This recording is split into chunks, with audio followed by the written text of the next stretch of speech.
अस्सलामु अलैकुम। अच्छा, अभी हम ना 13.8 बिलियन ईयर से हमने काम को शुरू किया और जो मैंने लेक्चर भेजा भी है वो लेक्चर भी जो है ना रिपीट ही था।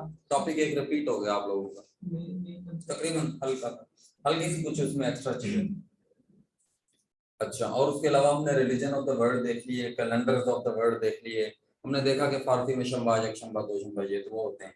बाकी क्रिश्चियन, ईसाइयत और इस तरह के रिलीजन भी हमने देखे कि किस तरीके से काम करते हैं। यानी हम जो बुनियाद हमने बनाई है वो बुनियाद हमने बनाई है 13.8 बिलियन ईयर, यानी वो सिंगुलैरिटी थी। अच्छा, ओरिजिन ऑफ यूनिवर्स जो है ना, origin of universe, origin origin of universe, origin of universe, इसका मतलब होता है कि भाई कायनात की बुनियाद ये 13 पॉइंट यानी 8 बिलियन हमने कहा। ये जो बिग बैंग एक थ्योरी है, ठीक है जी। और एक ओरिजिन ऑफ जो है ना अर्थ भी है, ओरिजिन ऑफ अर्थ भी है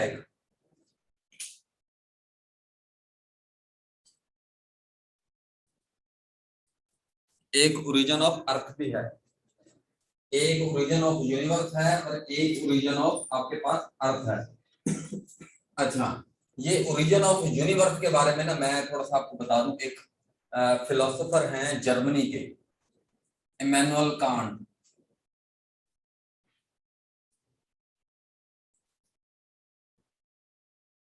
जर्मन फिलोसोफर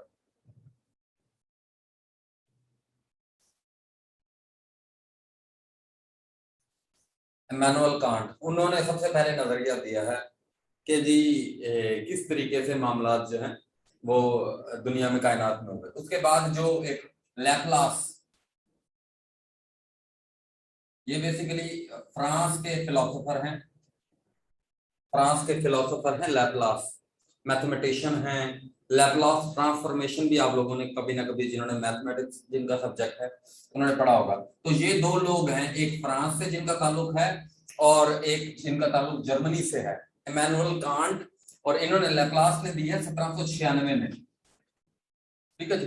तो सिर्फ और सिर्फ एक याद कर लें ताकि आपको पता हो कि ये इससे पहले होगी।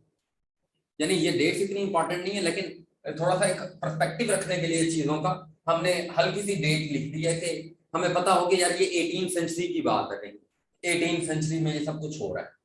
ओरिजिन ऑफ यूनिवर्स के बारे में बातें बताई जा रही हैं। अच्छा, और फिर ओरिजिन ऑफ अर्थ जो है ये हमने देखा कि ज्योग्राफी है।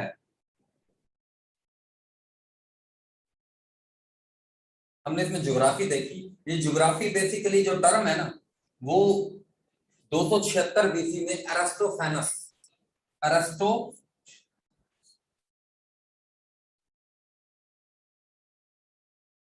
276 बीसी, सबसे पहले इस एरिस्टोफेनस एक ग्रीक फिलोसोफर है।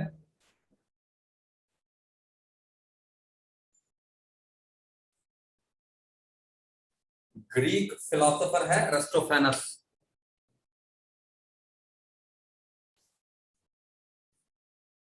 अच्छा, ग्रीक फिलोसोफर है एरिस्टोफेनस। इसने जो है ना सबसे पहले सरकमफेरेंस, एक तो इसने जो है ना टर्म कॉइन की ज्योग्राफी की।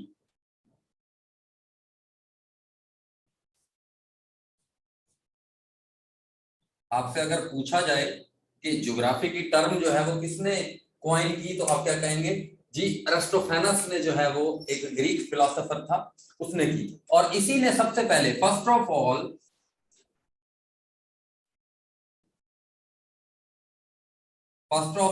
measured circumference of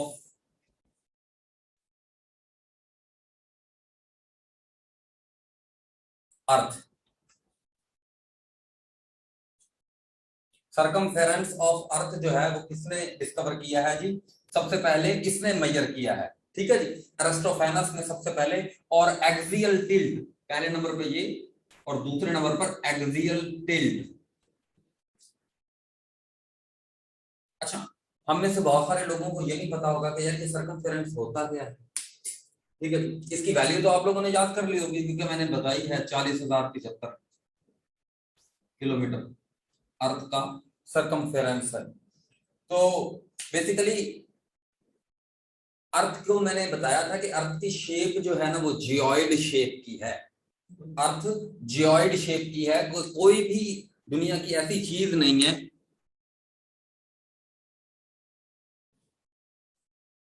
एरिस्टोथीनस, ठीक है, जो भी जो है मेरा मैं इसकी इस तरीके से प्रोनाउंस एरिस्टोथीनस है जी, एरिस्टोथीनस, ठीक है जी, ग्रीक फिलोसोफर है और इसने टर्म कॉइन की है और इसने सबसे पहले एक्सियल टिल्ट, ये 23.5 डिग्री का है,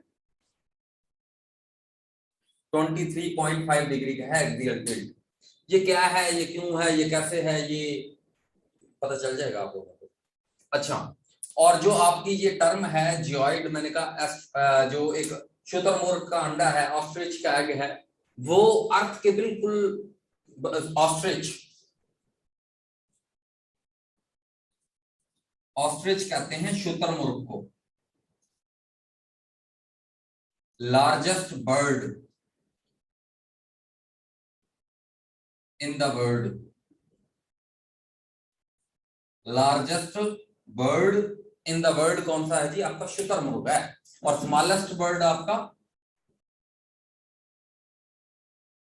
हमिंग बर्ड है।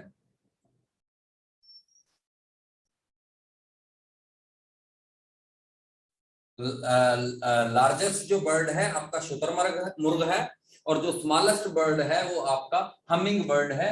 ये it can fly backward, it can fly backward,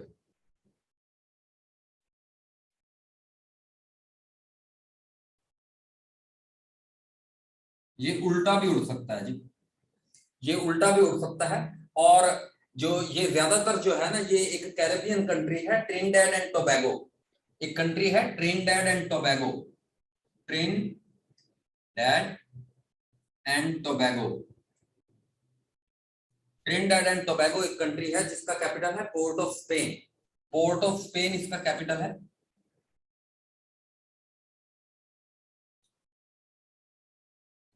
इसको लैंड ऑफ हमिंग बर्ड भी कहते हैं, इसको ट्रिनिडेड एंड टोबैगो को लैंड ऑफ हमिंग बर्ड भी कहते हैं।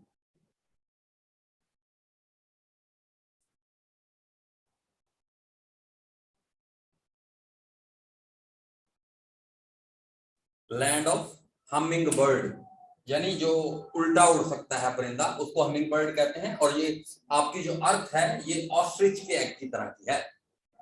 अच्छा, और इसका जो ज्योग्राफी है, सबसे पहले टर्म कॉइन की है किसने, एरिस्टोफेनस ने, जो कि एक ग्रीक फिलोसोफर है।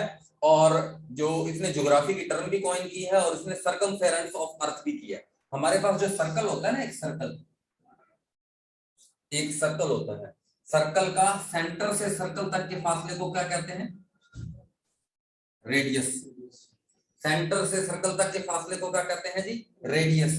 और 2r हमारे पास किसके बराबर होता है, diameter, d is equal to 2r। Diameter हमारे पास किसके बराबर होता है जी, 2r के बराबर होता है। 2r के बराबर हमारे पास क्या होता है जी, डायामीटर होता है। और हमारे पास जो एरिया ऑफ सर्कल होता है ना, एरिया ऑफ सर्कल, वो होता है 2πr²। एरिया ऑफ सर्कल हमारे पास क्या फॉर्मूला होता है जी, बेसिकली हमारे पास फॉर्मूला जो होता है एरिया का वो होता है लंबाई दरब चौड़ाई। असल में मैं ये बातें आपको इसलिए बता रहा हूँ क्योंकि मैंने आपकी थोड़ी सी बेस बनानी है, किसके लिए, ताकि आप लोग पढ़ सकें आपका लैटिट्यूड और लॉन्गिट्यूड, और उसके बाद सन, सूरज क्या इंपैक्ट डालता है आपकी अर्थ के ऊपर, जब आप सूरज की रोशनी पड़ती है आपके ऊपर तो आप कैसा इंपैक्ट डालते हैं। तो आज मैं उसका बैकग्राउंड बना रहा हूं, मैं आज उसका एक बैकग्राउंड क्रिएट करने की कोशिश कर रहा हूँ कि जी किस तरीके से जो है आप जो है ना चीजों को देखेंगे और किस तरीके से, यानी सिर्फ और सिर्फ अर्थ को आपने ऐसा नहीं समझना कि जो मैंने आपको बताया है कि अर्थ की शेप किस तरीके की है, फ्लैटेंड फ्रॉम इट्स टॉप और बल्ज्ड फ्रॉम इट्स सेंटर,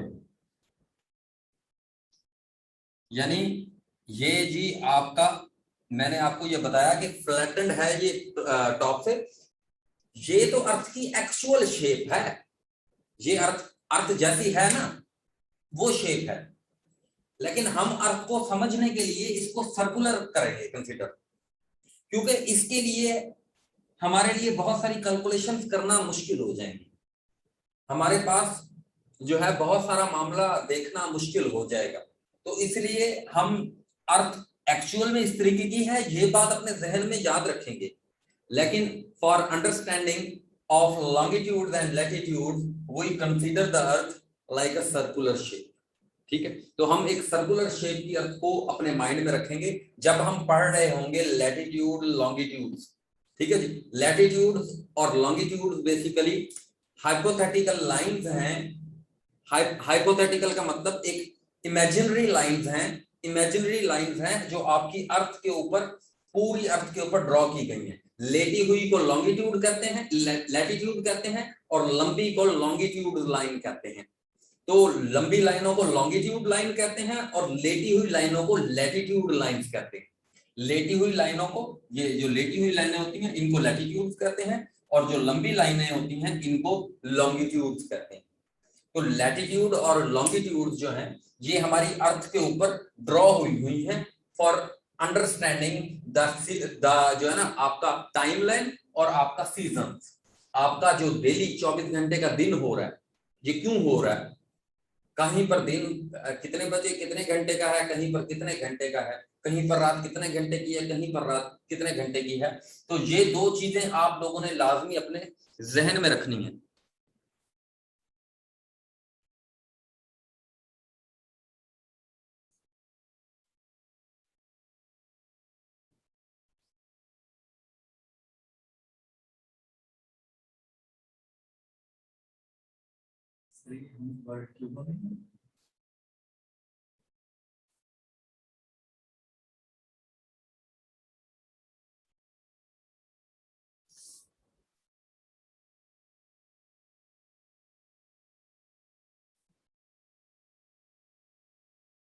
अच्छा ये मैं कर देता हूं, मैं ये आपको बोर्ड दिखा दूंगा, बोर्ड की ये वाली साइड आपको दिखा देता हूँ। ठीक है, अच्छा और ना आज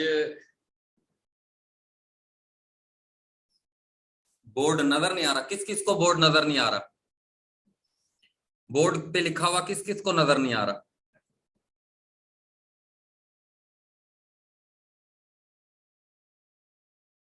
आप सबको रिप्रेजेंट ना करो, शान गुजर आप अपनी बात करो। अच्छा मुझे अब जिनको बोर्ड क्लियर नजर आ रहा है वो बताएं।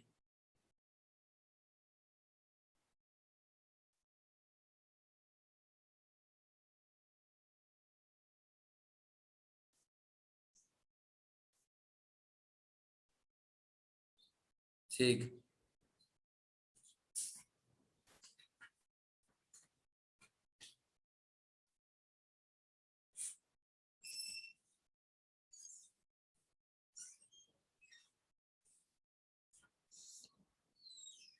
ठीक, क्लियर। अच्छा बहुत सारे लोगों को क्लियर आ रहा है, ये आपको प्रॉब्लम आ रही है, इसकी मैं तस्वीर अभी आपको भिजवा रहा हूँ। अब मैं इस तरफ लिखूंगा थोड़ा सा, अब मैं इस तरफ लिखूंगा, ठीक है, मैं अब इस तरफ लिखूंगा ताकि इसकी तस्वीर बनाओ।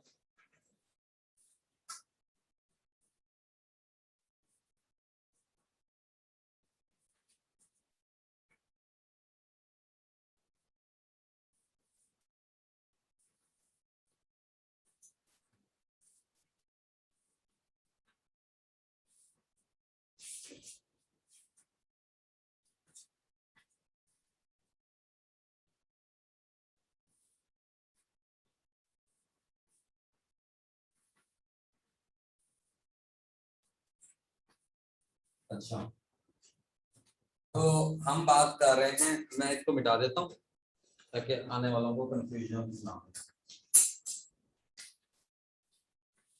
अच्छा मैंने यही सिर्फ बात की है कि ओरिजिन ऑफ यूनिवर्स के बारे में, ओरिजिन ऑफ यूनिवर्स के बारे में, बिगिनिंग ऑफ यूनिवर्स के बारे में सबसे पहले इमैनुअल कांट ने थ्योरी दी, उसके बाद जो है लैप्लास ने थ्योरी दी और इमैनुअल कांट जर्मनी का था। और उसके बाद मैंने कहा कि अर्थ को हमने दो तरह से कंसीडर करना है, एक तो जो अर्थ की एक्चुअल शेप है, और वो किस तरीके की शेप है जी, जियोइड शेप की है, फ्लैटेंड फ्रॉम इट्स टॉप और बल्ज्ड फ्रॉम इट्स सेंटर।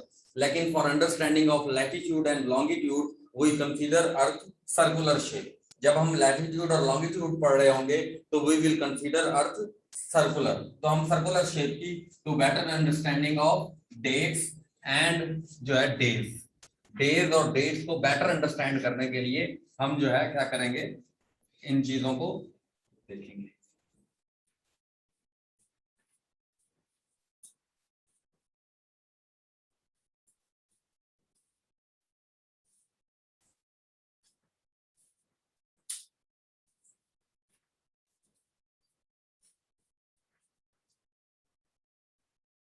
यार व्हाइट बोर्ड जिनको क्लियर नहीं आ रहा उनके नेट का प्रॉब्लम है। अब मैंने आप लोगों के लिए इधर सेपरेटली बिल्कुल वो वाला नेट लगवाया है जो कोई यूज नहीं करता। अब जिनको प्रॉब्लम आ रहा है वो उनका प्रॉब्लम है। अब यहाँ पर कोई प्रॉब्लम नहीं है, यहाँ पर ना लाइट का कोई प्रॉब्लम होगा, ना यहाँ पर जो है कोई इंटरनेट का प्रॉब्लम होगा, इंशाल्लाह अल्लाह के फजल से। तो हमने जो कर सकते थे हमने बेस्ट पॉसिबल कर दिया। अब आपको कोई प्रॉब्लम तो नहीं होंगे।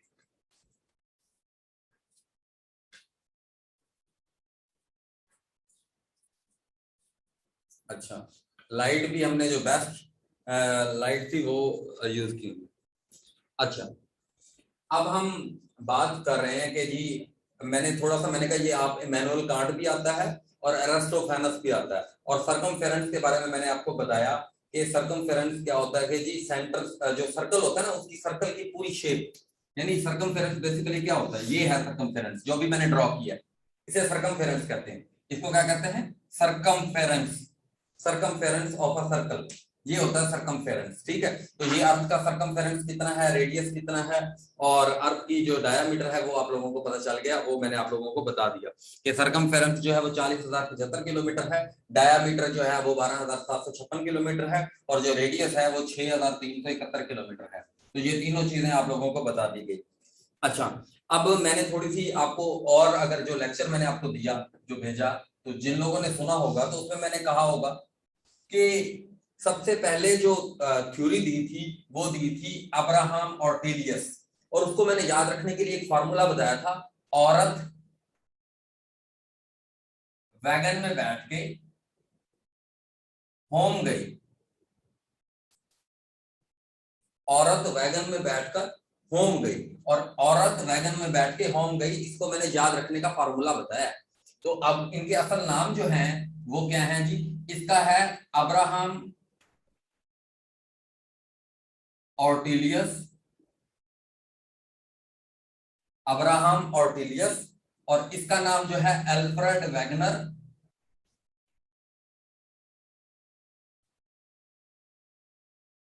एल्फ्रेड वैगनर, और इसका नाम आर्थर होम्स,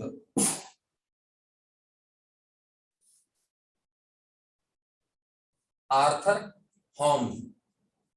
अच्छा जी, और ये मैंने ये बताया कि ये अब्राहम ऑर्टेलियस ने 1595 में दी थी ये थ्योरी। कौन सी थ्योरी दी थी अब्राहम ऑर्टेलियस ने, अब्राहम ऑर्टेलियस ने कॉन्टिनेंटल ड्रिफ्ट की थ्योरी को ओरिजिनेट किया था। सबसे पहले बताया था कि यार ये अर्थ किस तरीके से फॉर्म हुई है हमारी, अब्राहम ऑर्टेलियस ने ये बताया था। अल्फ्रेड वैगनर ने कॉन्टिनेंटल ड्रिफ्ट थ्योरी को 1912 में एक्सप्लेन किया था, थ्योरी दी थी उसमें, एक्सप्लेन किया था कि कैसे कैसे चीजें हुई। उसके बाद मैंने आर्थर होम्स के बारे में बात बताया था कि इसने कॉन्टिनेंटल ड्रिफ्ट थ्योरी दी है जो कि गलत है। इसने 1944 में कन्वेंशनल करंट की थ्योरी दी थी,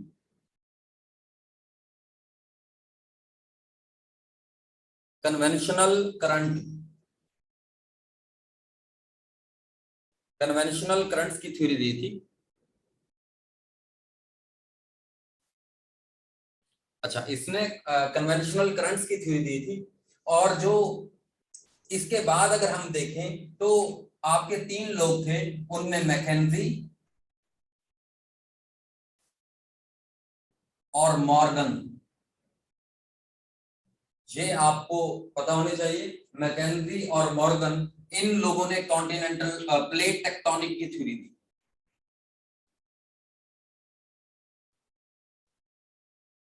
उन्नीस सौ सतासठ में 1967 में इन्होंने कब क्या दी? मैकेंजी और मॉर्गन, एमएम से याद कर लो, मॉर्गन और मैकेंजी, एमएम से याद कर सकते हो, प्लेट टेक्टोनिक की थ्योरी दी इसने। और एक 1961 में दी हैसी ने, एच से याद कर लो, हैसी, हैसी, फॉर्मेशन ऑफ ओशन फ्लोर। अच्छा, तो ये मैंने कुछ नाम ज्यादा ऐड कर दिए, तो मैं थोड़ा सा आपको ना शॉर्ट डिस्क्रिप्शन में बताता हूँ कि, और एक बात आप लेक्चर में गलत भी मेरे से सुन चुके, तो इसलिए मैं इनकी अब करेक्शन के लिए अब इसको थोड़ा सा समराइज कर देता हूँ कि मामला क्या है। अच्छा, अब इसने ऑर्टिलियस जो था, अब्राहम ऑर्टिलियस, इसने 1595 में कहा, इसने कहा कि अर्थ जो थी ना, ये पनागिया था, सुपर कॉन्टिनेंट जिसे हमने कहा। तो ये सुपर कॉन्टिनेंट जो है, ये जो है आपस में टूटना शुरू हुआ, और टूटते टूटते टूटते टूटते आपके 7 कॉन्टिनेंट वजूद में आ गए। 1912 में अल्फ्रेड वैगनर ने उसको डिटेल थ्योरी की सूरत में पेश किया। उसने कहा कि जी, उसने बताया कि ये जो आपका साउथ अमेरिका है और ये जो अफ्रीका है, ये एक ही थे, और जो आपका यूरोप था और नॉर्थ अमेरिका था, ये इकट्ठे जुड़े हुए थे। और ये सारा, और आपकी इंडियन प्लेट ऑस्ट्रेलियन प्लेट के साथ जुड़ी हुई थी, ठीक है। यानी आपका जो इंडिया है आज का, ये ऑस्ट्रेलिया के साथ, और ये सारा का सारा मिलकर एक ही बना रहा था, ठीक है जी। इसने, और फिर इसने बताया कि किस किस तरीके से ये सेपरेट होते गए, सेपरेट होते गए, होते गए, और उसके लिए इसने कुछ एक्सोजीनस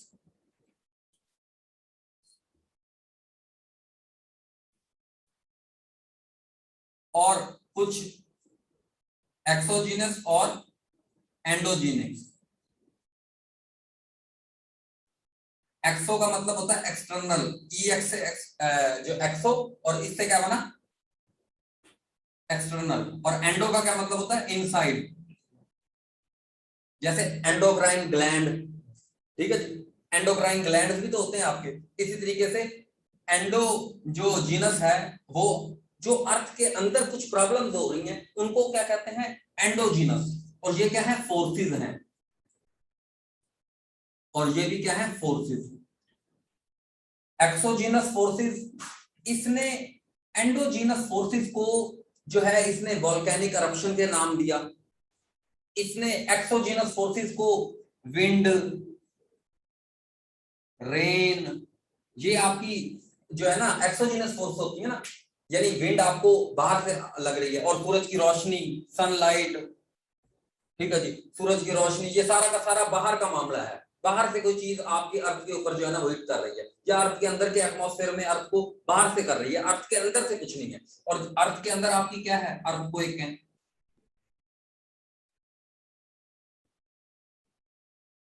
वॉल्केनिक eruption है।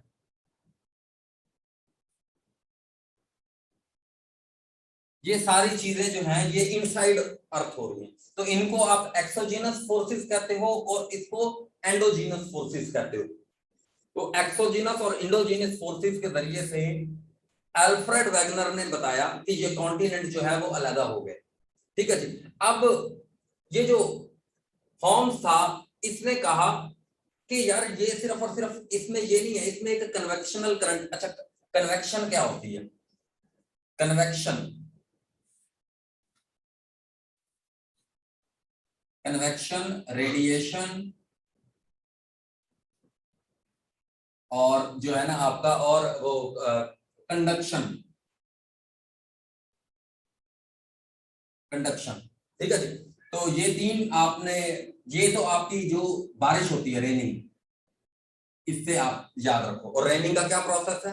रेनिंग का ये प्रोसेस है, कन्वेक्शन में क्या होता है कि जी आपके जो वाटर वेपर होते हैं वो ऊपर जाते हैं, ऊपर जाकर, और वो जाकर ऊपर जाकर क्लाउड बन जाते हैं, यानी जो है ना हवा की वजह से वो इवेपोरेट करते हैं, सूरज की रोशनी पड़ती है उसके ऊपर, आपके समंदर के ऊपर, और वो वहां से इवेपोरेशन होती है, इवेपोरेशन होकर ऊपर जाकर क्लाउड बन जाते हैं। ठीक है जी, ऊपर जाकर क्लाउड बनते हैं, फिर जब ऊपर जाकर टेम्परेचर कम होता है तो वो फिर दोबारा लिक्विड की फॉर्म में नीचे गिराते हैं, रेन हो जाती है। तो दिस इज कॉल्ड कन्वेक्शन। जब वो ऊपर जाकर कंडेंस हो जाते हैं, दिस इज कॉल्ड कन्वेक्शन। और अच्छा, रेडिएशन क्या होती है, इसको बेटर आप इसे भी कहते हैं थर्मल। ये काफी तरह की हो सकती है, लेकिन हम थर्मल को देख लेते हैं। थर्मल रेडिएशन, थर्मल रेडिएशन हमारे पास क्या होती है जी, आपने कभी देचकी में, देचकी ऊपर रख के चाय बनाई होगी, मैं थोड़ी सी आसान वर्डिंग में आपको समझा दूं। तो आपने देचकी पर रखकर जो देचकी को नीचे से हीट लग रही है ना, that is your thermal radiation, that is your thermal radiation.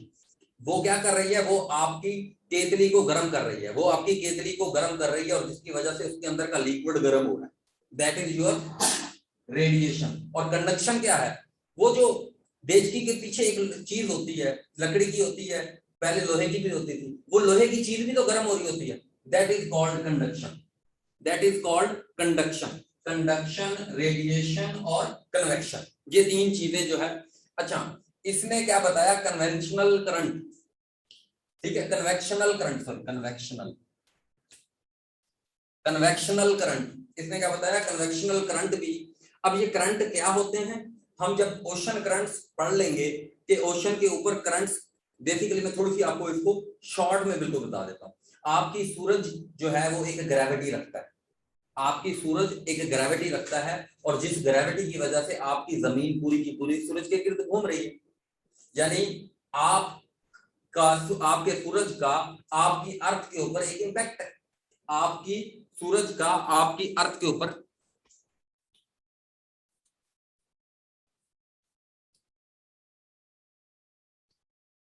अच्छा, तो यहां पर आपका क्या होता है जी, आपका जो वो क्या बात कर रहा था, सूरज का, हाँ, सूरज का एक इंपैक्ट होता है, सूरज की जो ग्रेविटेशन है, सूरज की ग्रेविटेशन जो है वो क्या कर लेती है जी, आपको पुल करती है अर्थ को। इसी की वजह से तो आपके चारों अंदर वाले जो प्लैनेट्स हैं वो टेरेस्ट्रियल प्लैनेट्स हैं, वो रॉकी प्लैनेट्स हैं, इस वजह से। तो आपकी जो सूरज है, सूरज जब उसके ऊपर कर रहा है तो आपके समंदर भी तो है, तो वो उस पुल की वजह से यहाँ पर टाइड्स पड़ती है, यहाँ पर क्या पड़ती है, टाइड्स। और दूसरे नंबर पर आपका मून जो है, मून भी एक ग्रेविटेशनल पुल रखता है, और उसकी वजह से इसके क्या है जी, टाइड्स है। तो ये जो एल्फ्रेड वैगनर की 1912 की कॉन्टिनेंटल ड्रिफ्ट थ्योरी थी ना, जब आर्थर हॉम्स ने कन्वेक्शनल करंट की थ्योरी दे दी, तो वो अल्फ्रेड वैगनर की थ्योरी फेल हो गई। क्योंकि अल्फ्रेड वैगनर कुछ कन्वेक्शनल करंट की बात तो कर ही नहीं रहा था, वो तो ये कह रहा था कि ये कॉन्टिनेंट आपस में किस तरीके से अलग हुए। अच्छा, फिर उसके बाद ये आपका जो ओशन फ्लोर है, ओशन फ्लोर ये किस तरीके से, क्योंकि समंदर के नीचे भी आपके जमीन है, समंदर के नीचे जो कि आपने पढ़ा है कि वो कौन सी है जी, सिलिकॉन और मैग्नीशियम के बने हुए ओशन फ्लोर आपके, और वो भी जो है ना, उधर भी आपके ओशन फ्लोर जो है वो भी बन रहे हैं। हम करंट के साथ आप वो ना,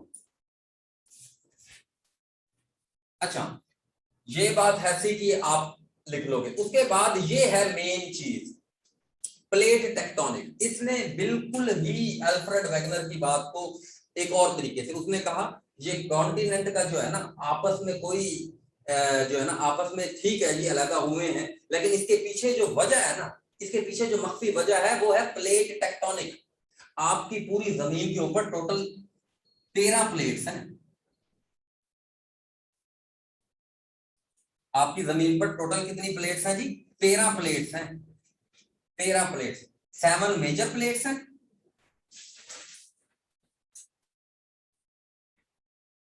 और 6 माइनर प्लेट्स हैं।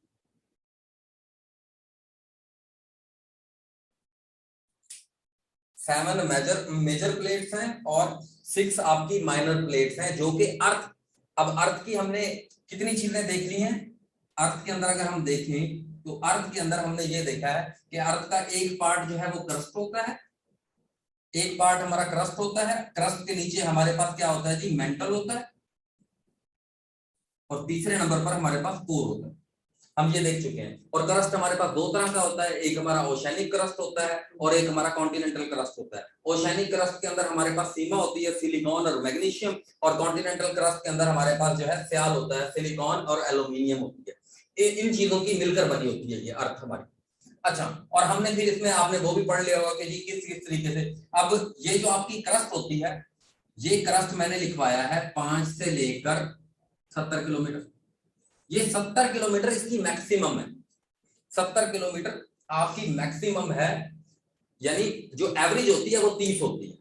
अब इस क्रस्ट के नीचे ये वाली प्लेट्स हैं, इन तीनों लोगों ने क्या बताया, इन तीनों लोगों ने बताया कि इन प्लेटों के आपस में अलग होने से जो है ना वो आपकी ये अर्थ फॉर्मेशन हुई है, जो आज आपको नजर आ रही है, ये जो आपको आज आपकी अर्थ फॉर्मेशन नजर आ रही है ना, वो इनकी वजह से नजर आ रही है, ये प्लेट टेक्टोनिक की वजह से। ये नीचे जो प्लेट्स मूव कर रही है ना, तो वो जो अल्फ्रेड वैगनर की थ्योरी थी वो खत्म हो गई, और आपकी ये प्लेट टेक्टोनिक की थ्योरी जो है ना वो आज मॉडर्न जो साइंस है वो इसको मानती है। ठीक है जी, ओके। आपकी अर्थ की जो फॉर्मेशन हुई थी वो इस तरीके से हुई थी।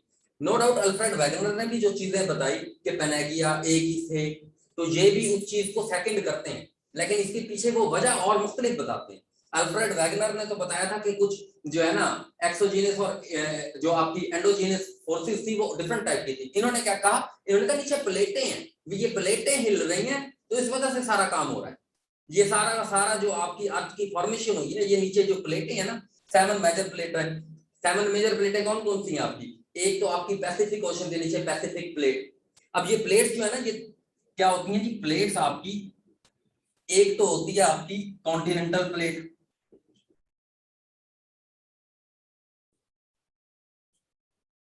दूसरी आपकी ओशैनिक प्लेट, और तीसरे नंबर पर आपकी होती है जी दो ये कॉन्टिनेंटल प्लेट और ओशैनिक प्लेट। अब ये कौन, अब तीन ये काम कर रहे होते हैं, ये दोनों प्लेटें ना, ये दोनों प्लेटें तीन काम कर रहे होते हैं। एक कर रहे होते हैं कन्वर्ज, ये इधर लिख देते हैं, ठीक है जी। पहले नंबर पर ये क्या कर रहे होते हैं, कन्वर्ज, और दूसरे नंबर पर क्या कर रहे होते हैं, डाइवर्ज, और तीसरे नंबर पर ये क्या कर रहे होते हैं जी, फॉर्मेशन। ठीक है जी, पहले नंबर पर ये कॉन्टिनेंटल प्लेट क्या कर रहे होते हैं, कन्वर्ज, दूसरे नंबर पर क्या कर रहे होते हैं, डाइवर्ज, और तीसरे नंबर पर जो है ना ये फॉर्मेशन कर रहे होते हैं। अब कन्वर्जेंस क्या होती है, कन्वर्जेंस दो, अब एक कॉन्टिनेंटल प्लेट होती है और एक ओशैनिक प्लेट होती है, ये लाजमी आपने ध्यान में रखनी है चीजें। आपकी जो कॉन्टिनेंटल प्लेट होती है वो कॉन्टिनेंटल प्लेट से भी कोलाइड कर सकती है, और आपकी ओशैनिक प्लेट जो है इससे भी कोलाइड कर सकती है। अब यानी सिनेरियो क्या क्या हो सकते हैं, अगर मैं सिनेरियो की बात करूं तो सिनेरियो जो है ना वो आपके सिनेरियो हम यहाँ पे देखते हैं कि एक तो जो है ना आपकी जो कॉन्टिनेंटल कॉन्टिनेंटल आपस में टकरा सकती है,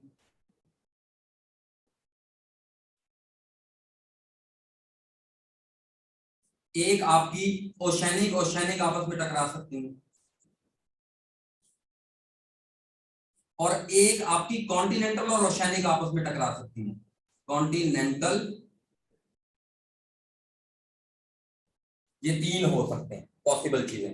एक आपकी कॉन्टिनेंटल कॉन्टिनेंटल प्लेट्स आपस में कन्वर्ज कर सकती हैं या डाइवर्ज कर सकती हैं। कन्वर्जेंस होती है एक प्लेट की दूसरे प्लेट के साथ जो है टकराना, ठीक है जी, टकराना, जिसकी वजह से आपकी सारी की सारी माउंटेन्स बनी है। ठीक है जी, जिसकी वजह से आपकी सारी की सारी आज आपको जितनी भी माउंटेन्स नजर आ रही है वो किस वजह से बनी है, इस कन्वर्जेंस की वजह से। ठीक है जी, और डाइवर्जेंस, डाइवर्जेंस क्या करती हैं, वो वोल्केनो एरप्ट कर देती हैं। ये जो आपकी वोल्केनिक जो है ना एक्टिविटी है जिसकी वजह से आपकी रॉक्स बनी है, वो किस वजह से होती है, वो आपकी डाइवर्जेंस की वजह से होती है। जब दो टेक्टोनिक प्लेट डाइवर्ज करती हैं और अंदर से नीचे से मॉल्टन लावा ऊपर आ जाता है और अर्थ सरफेस के ऊपर कूल डाउन हो जाता है, तो दैट मेक्स इग्नियस रॉक्स। ठीक है जी, तो वो क्या बना देता है, आपकी इग्नियस रॉक्स बना देता है। उसके बाद आपकी जो कॉन्टिनेंटल और ओशैनिक प्लेट जब कोलाइड होती हैं तो ये क्या बनाती हैं, ये बनाती हैं mid oceanic ridge, mid oceanic ridge. अब ये क्या होती है, मिड ओशैनिक रिज,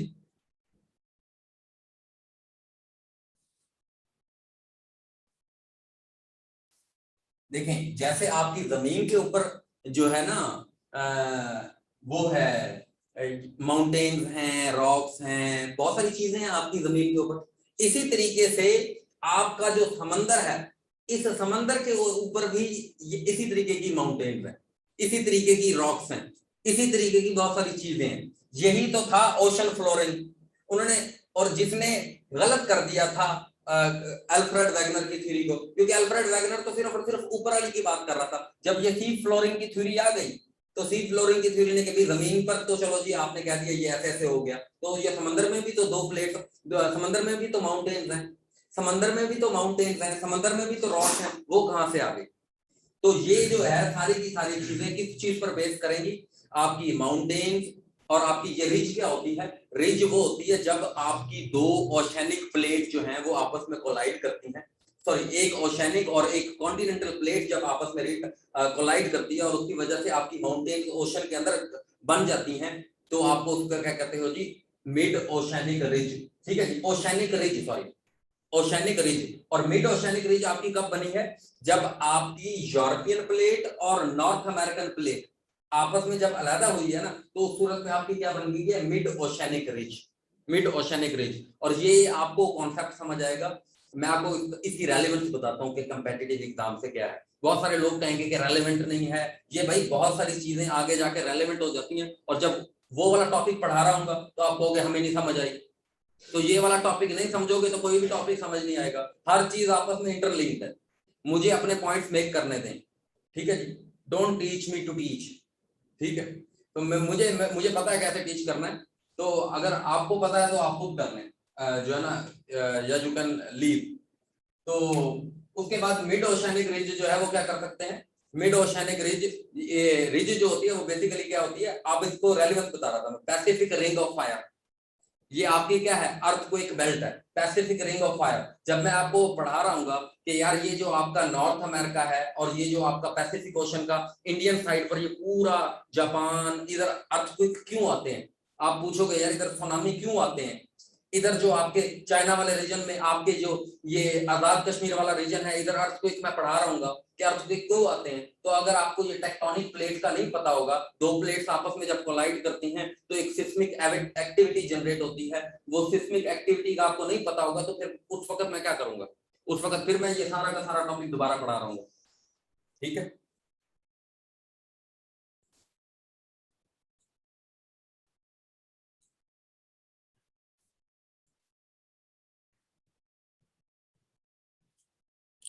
यार जिनको इशू आ रहा है ना,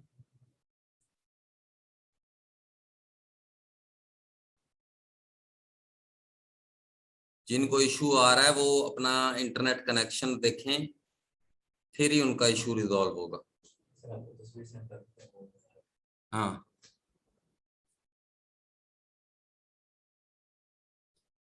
नहीं नहीं, बिल्कुल गुस्से में नहीं, बिल्कुल गुस्सा नहीं, बिल्कुल गुस्सा नहीं। मैं वैसे एक बात क्लियर कर रहा था। देखें, मुझे पता है कि मैंने, अब हम लोगों को आदत पड़ गई है रट्टे लगाने की।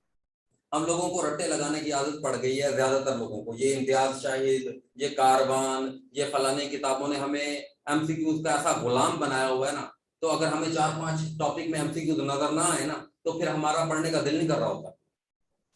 और हमें कॉन्सेप्ट लेने की तो आदत ही नहीं है, बस सवाल दिखाओ कि सवाल कहाँ पर है। इसीलिए मेरी भी पढ़ाते हुए आदत है, क्योंकि मुझे पता है कि अटेंशन कब होगी? जब हमिंग बर्ड का नाम लूंगा, जब ट्रिनिडेड एंड टोबैगो का नाम लूंगा, जब जो है वो जो है ना आपको ऑस्ट्रिच लार्जेस्ट बर्ड बता रहा हूँ।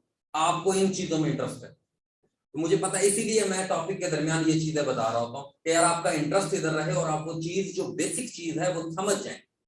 आपकी अर्थ की जितनी भी एक्टिविटी है वो इन्वॉल्व हो रही है आपके एटमॉस्फेयर के साथ, आपकी डेली लाइफ के साथ।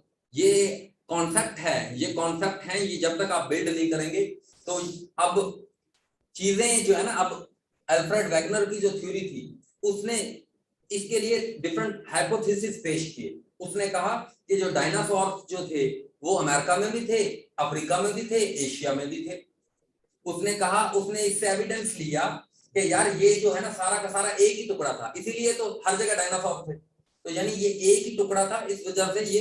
लेकिन ये जो प्लेट टेक्टोनिक वाले थे, इन्होंने फिर, आज अगर आप मॉडर्न साइंस को देखोगे तो इन्होंने तो प्रूफ कर दिया है कि डिफरेंट आपके मीटर्स आ चुके हैं कि अर्थ के नीचे जो ये प्लेट्स कोलाइड कर रही हैं, ये मूव कर रही हैं, इसकी वजह से आपकी डिफरेंट टाइप की जो सिस्मिक एक्टिविटी जनरेट हो रही है, वो तो आपको बता रहे हैं ना, हर चीज आपको बता रहे हैं।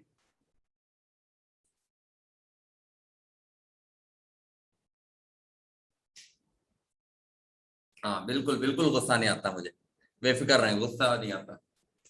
अच्छा, तो अब थोड़ा सा जल्दी से रिवाइज करके हम फिर आगे चलते हैं। रिवाइज ये है कि आपकी जो है लेयर के बारे में मैं थोड़ा सा बता देता हूँ। आपकी लिथोस्फीयर आपने पढ़ी, लिथोस्फीयर जो है ना, इसमें ये तस्वीर बना ली इसकी। अच्छा, आपकी लिथोस्फीयर जो है वो लिथोस्फीयर आपकी पहली, सबसे पहली कौन सी लेयर है जी? लिथोस्फीयर है आपकी, क्योंकि मैकेनिक एक है आपकी मैकेनिकल कंपोजिशन, और एक है आपकी केमिकल कंपोजिशन, और एक है आपकी एटमॉस्फेरिक कंपोजिशन। आपकी मैकेनिकल कंपोजिशन में मैं बताऊं अगर, तो मैकेनिकल कंपोजिशन में हमने देखा कि लिथोस्फीयर होती है जी। तो लिथोस्फीयर जो है वो आपकी कितनी होती है जी? लिथोस्फीयर आपकी तकरीबन 200 किलोमीटर की होती है। और उसमें अच्छा एक और चीज भी करेक्ट कर लेना, एक और चीज ये कि आपकी जो लोअर मेंटल होती है ये भी लिक्विड स्टेट में होती है। ठीक है जी, मैंने जो है ना वो बता दिया लेक्चर के दौरान, मैंने लेक्चर के दौरान बता दिया कि वो सॉलिड स्टेट में होती है।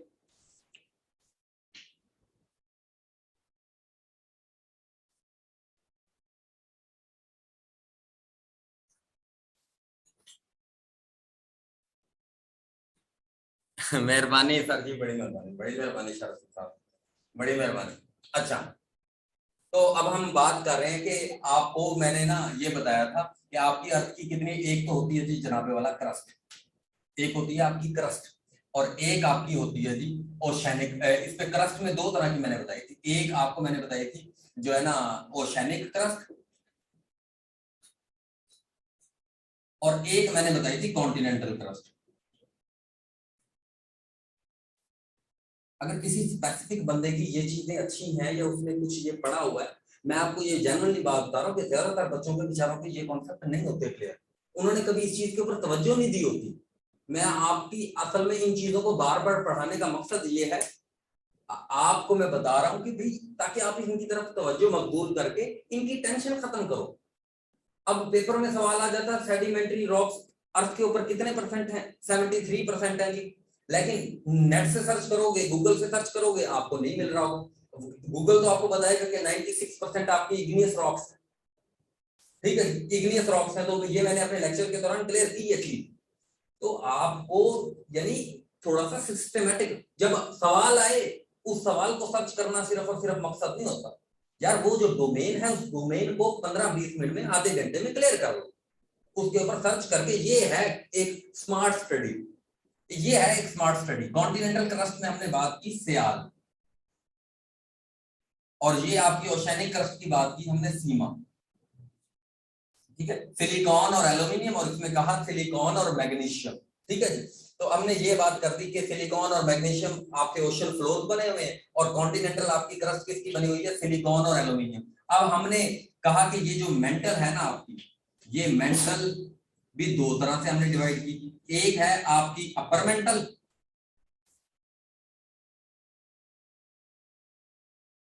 और एक है आपकी लोअर मेंटल। एक आपकी अपर मेंटल और ये एक आपकी लोअर मेंटल। और मैंने ये कहा कि ये सॉलिड स्टेट में है, ये तो आप लोगों को क्लियर ही है। जहां पर हम रहते हैं इसको क्रस्ट कहते हैं, और वो कौन सी क्रस्ट है? कॉन्टिनेंटल क्रस्ट है। और ये जो ओशैनिक क्रस्ट है ये भी सॉलिड फॉर्म में होगी, और ये जो आपकी मेंटल है, ये अपर मेंटल, ये आपकी सॉलिड स्टेट में है। आपकी ये क्रस्ट और ये दोनों अपर मेंटल, ये दोनों मिलकर ही तो लिथोस्फीयर बनाते हैं आपकी, ये दोनों मिलकर ही तो लिथोस्फीयर बनाते हैं आपकी। ठीक है, जो कि 200 किलोमीटर की है, 200 किलोमीटर की है ये जो आपकी लिथोस्फीयर। और उसके बाद फिर ये आपकी क्या है? Lower mental. और ये लोअर मेंटल के बारे में मैंने बताया था कि ये जी लिक्विड सॉलिड स्टेट में होती है, लेकिन ये अब जहां पर मैं करेक्ट कर रहा हूँ जी, ये लिक्विड स्टेट में होती है। और आपकी सिस्मिक एक्टिविटी यहीं से जनरेट होती है। वो जो आपका मोल्टन मैग्मा जो इरप्ट करता है, जब दो टेक्टोनिक प्लेट्स कन्वर्ज करती हैं, जब दो टेक्टोनिक प्लेट कन्वर्ज करती हैं, तो वो जो आपका मोल्टन मैग्मा ऊपर आ जाता है, तो वो इसी वजह से आता है कि ये लिक्विड स्टेट जो है ये ऊपर लिथोस्फीयर में आ जाती है, और लिथोस्फीयर से जो है ना फिर आपकी अर्थ क्रस्ट के ऊपर ये आ जाती है, तो फिर आपकी रॉक्स जो है वो बन जाती हैं। तो ये लोअर मेंटल जो है वो आपकी लिक्विड स्टेट की है, और ये कितनी है जी? Total 2900 kilometre. और उसके बाद आपकी कोर है, दो तरह की कोर है आपकी, एक आउटर कोर है और एक आपकी इनर कोर है, एक आपकी आउटर कोर है और एक आपकी इनर कोर है। और ये आउटर कोर आपकी, ये आपकी लिक्विड स्टेट में है और ये आपकी सॉलिड है। ये मैंने ठीक बताया उधर, ठीक है जी। तो आपकी दो लिक्विड स्टेट हो गई, याद रखने के लिए, दो लिक्विड स्टेट हो गई और दो आपकी क्या हो गई जनाबे वाला, दो आपकी सॉलिड स्टेट्स हो गई, ठीक है जी। दो लिक्विड स्टेट्स और दो सॉलिड स्टेट्स। अब ये क्यों होती है जी? असल में जो प्रेशर होता है ना ऊपर का, ये मैंने उसमें लेक्चर में बताया है, जो आपका प्रेशर होता है, जैसे जैसे प्रेशर बढ़ेगा तो आपका जो है डेंसिटी, आपका जो प्रेशर जब बढ़ेगा तो वो स्टेट तब्दील करने पर मजबूर कर देगा उसकी स्टेट। और जैसे जैसे आप अर्थ में डीप जाते हो ना, आपकी डेंसिटी भी इंक्रीज होती रहती है। जैसे जैसे आप अर्थ में डीप जाते हो, चीजों की डेंसिटी इंक्रीज होती जाती है। डेंसिटी से क्या मुराद है? उनका मास बढ़ना शुरू हो जाता है, ठीक है जी। और जैसे जैसे आप ऊपर की तरफ आते हो तो डेंसिटी क्या होना शुरू हो जाती है? आपकी कम हो जाती है, आपकी डेंसिटी कम हो जाती है। और इसी वजह से जो है ना आपकी अर्थ की ऊपर जो क्रस्ट की डेंसिटी है ये कम है और नीचे जो आपकी डेंसिटी है वो ज्यादा है, ठीक है। ये बातें आपने अपने जहन नशीन कर लेनी है। मैं इनको डिफरेंट पर्सपेक्टिव में यूज कर रहा हूँ और उस टाइम पर मेरे लिए मजबूरी होगी कि मुझे तेज चलना होगा, मुझे तेज चलना होगा क्योंकि हमने टॉपिक कवर करने हैं। तो मैं अभी आराम आराम से ऐसा ऐसा, कोई भी आप लोगों के क्वेश्चन हैं, कोई भी आपको मसला है तो मैं बाद में भी उसको आंसर करता हूँ कि यार इस स्टेज पर आप लोगों के सारे मसाइल हल हो जाए, ये जो बेसिक्स हैं ये आपकी स्ट्रांग हो जाए कि ये आपको, और इसमें जो भी हमारी कंफ्यूजन होती है मैं कोशिश करता हूँ कि क्लियर कर दूं। ये आपका एक जो है ना लिक्विड स्टेट का भी क्लियर हो गया और अपर मेंटल का भी क्लियर हो गया और ये लोअर मेंटल का भी क्लियर हो गया। और ये आपकी लोअर मेंटल, ये आपकी क्या होती है? एस्थेनोस्फेयर।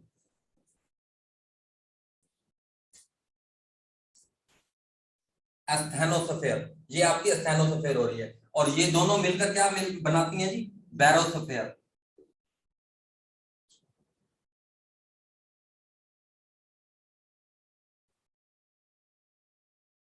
ठीक है जी। एस्थेनोस्फेयर, लिथोस्फेयर, एस्थेनोस्फेयर, सॉरी, ये आपकी आउटर कोर जो है, ये आपकी क्या होती है जी? आउटर कोर मीजोस्फेयर, ये आपकी मीजोस्फेयर और इनर कोर आपकी बैरोस्फेयर। बस आपको ये तीन लेयर का पता होना चाहिए। कौन सी? एक आपकी लिथोस्फेयर, दूसरे नंबर पर आपकी जो है एस्थेनोस्फेयर और तीसरे नंबर पर आपकी मीजोस्फेयर। मीजोस्फेयर,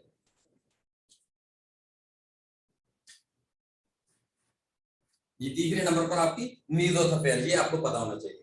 अब आपको अर्थ की, और अर्थ की एटमॉस्फेरिक कंपोजिशन क्या है? अर्थ की एटमॉस्फेरिक कंपोजिशन भी हो गई, वो उसमें थोड़ा सा पार्ट रह गया, वो मैं कवर करवा दूंगा, वो मैं आपको कवर करा दूंगा कि स्ट्रेटोस्फेयर क्या होती है, स्ट्रेटोस्फेयर में ओजोन लेयर का क्या रोल है, और उसके बाद स्ट्रेटोस्फेयर के बाद आपकी मीजोस्फेयर है, मीजोस्फेयर के बाद आपकी थर्मोस्फेयर है, और थर्मोस्फेयर के बाद आपकी जो है वो कौन सी स्फेयर है जी? बल्कि वो मैं यहीं पर करा देता हूँ, वो थोड़ा सा रह गया था।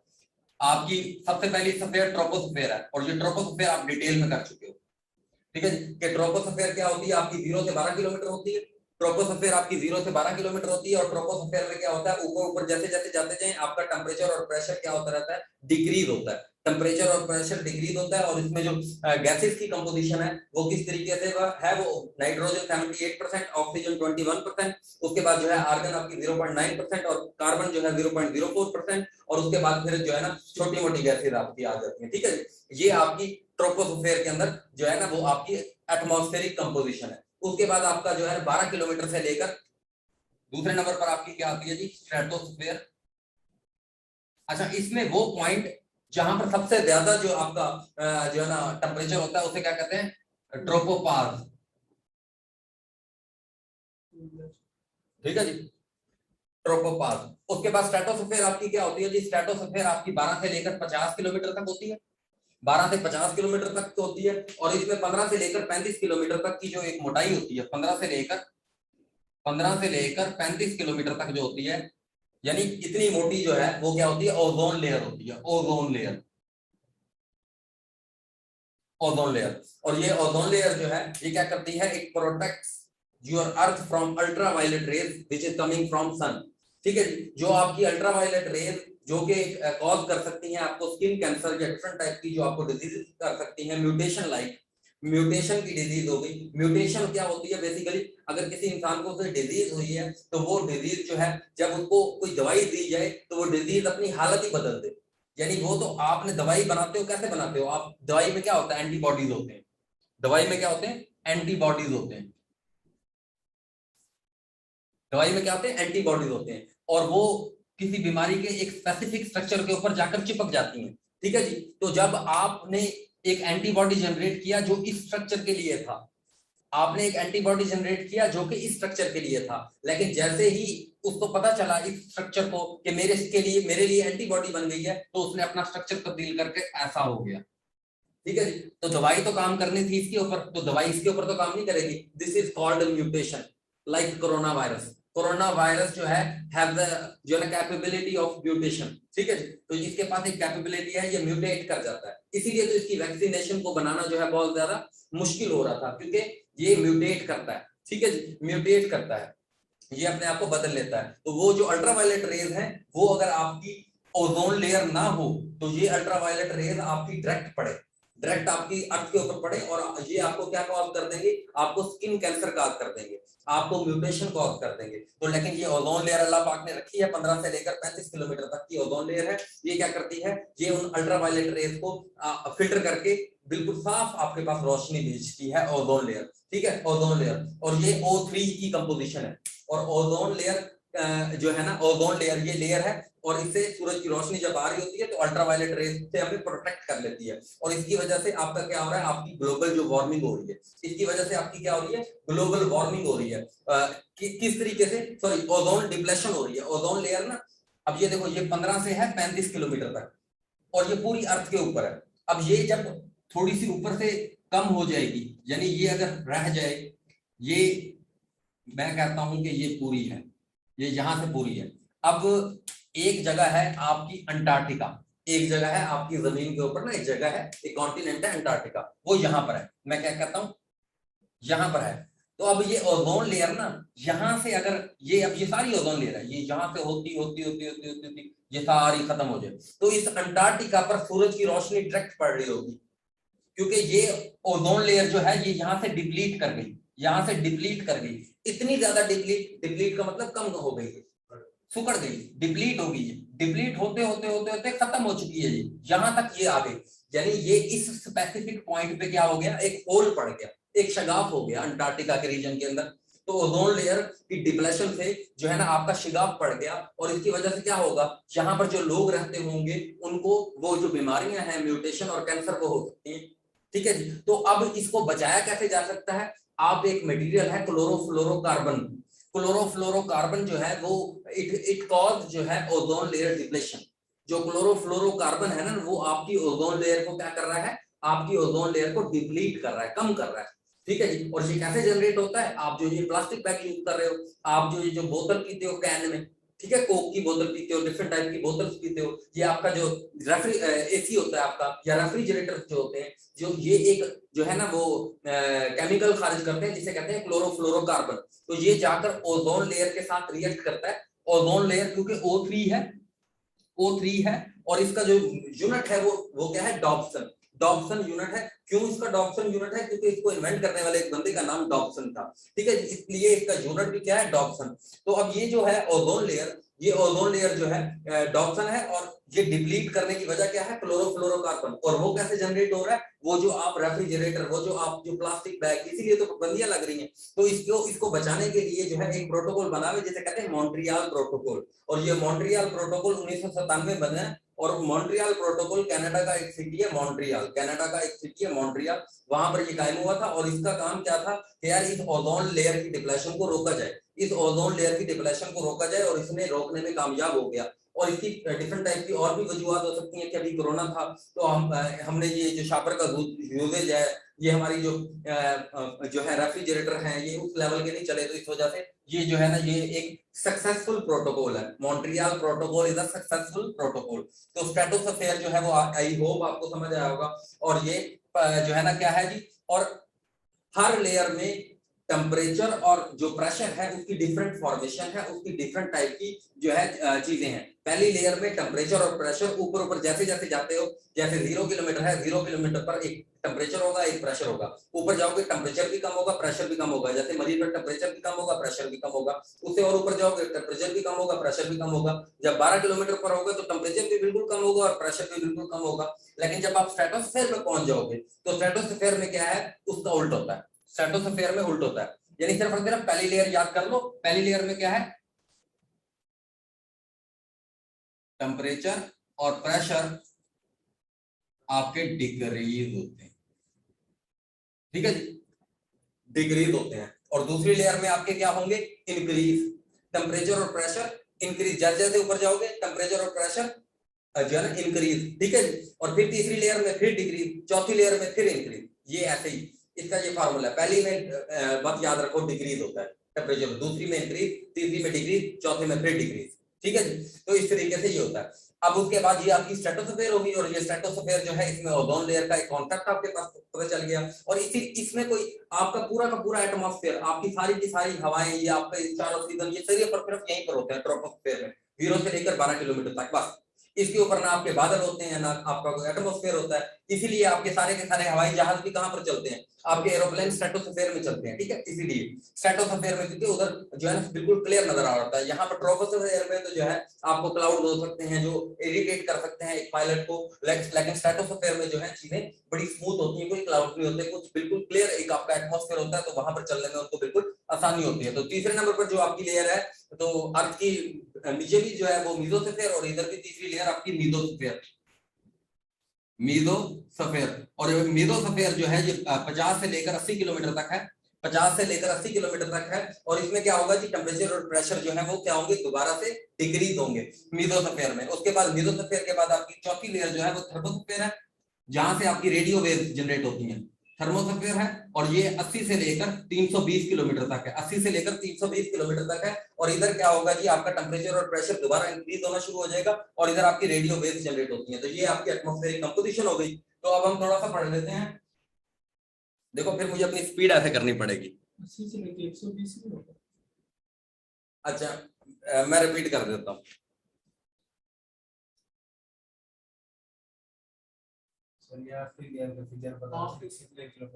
हाँ जी, 80 से लेकर 80 से लेकर 320 किलोमीटर तक।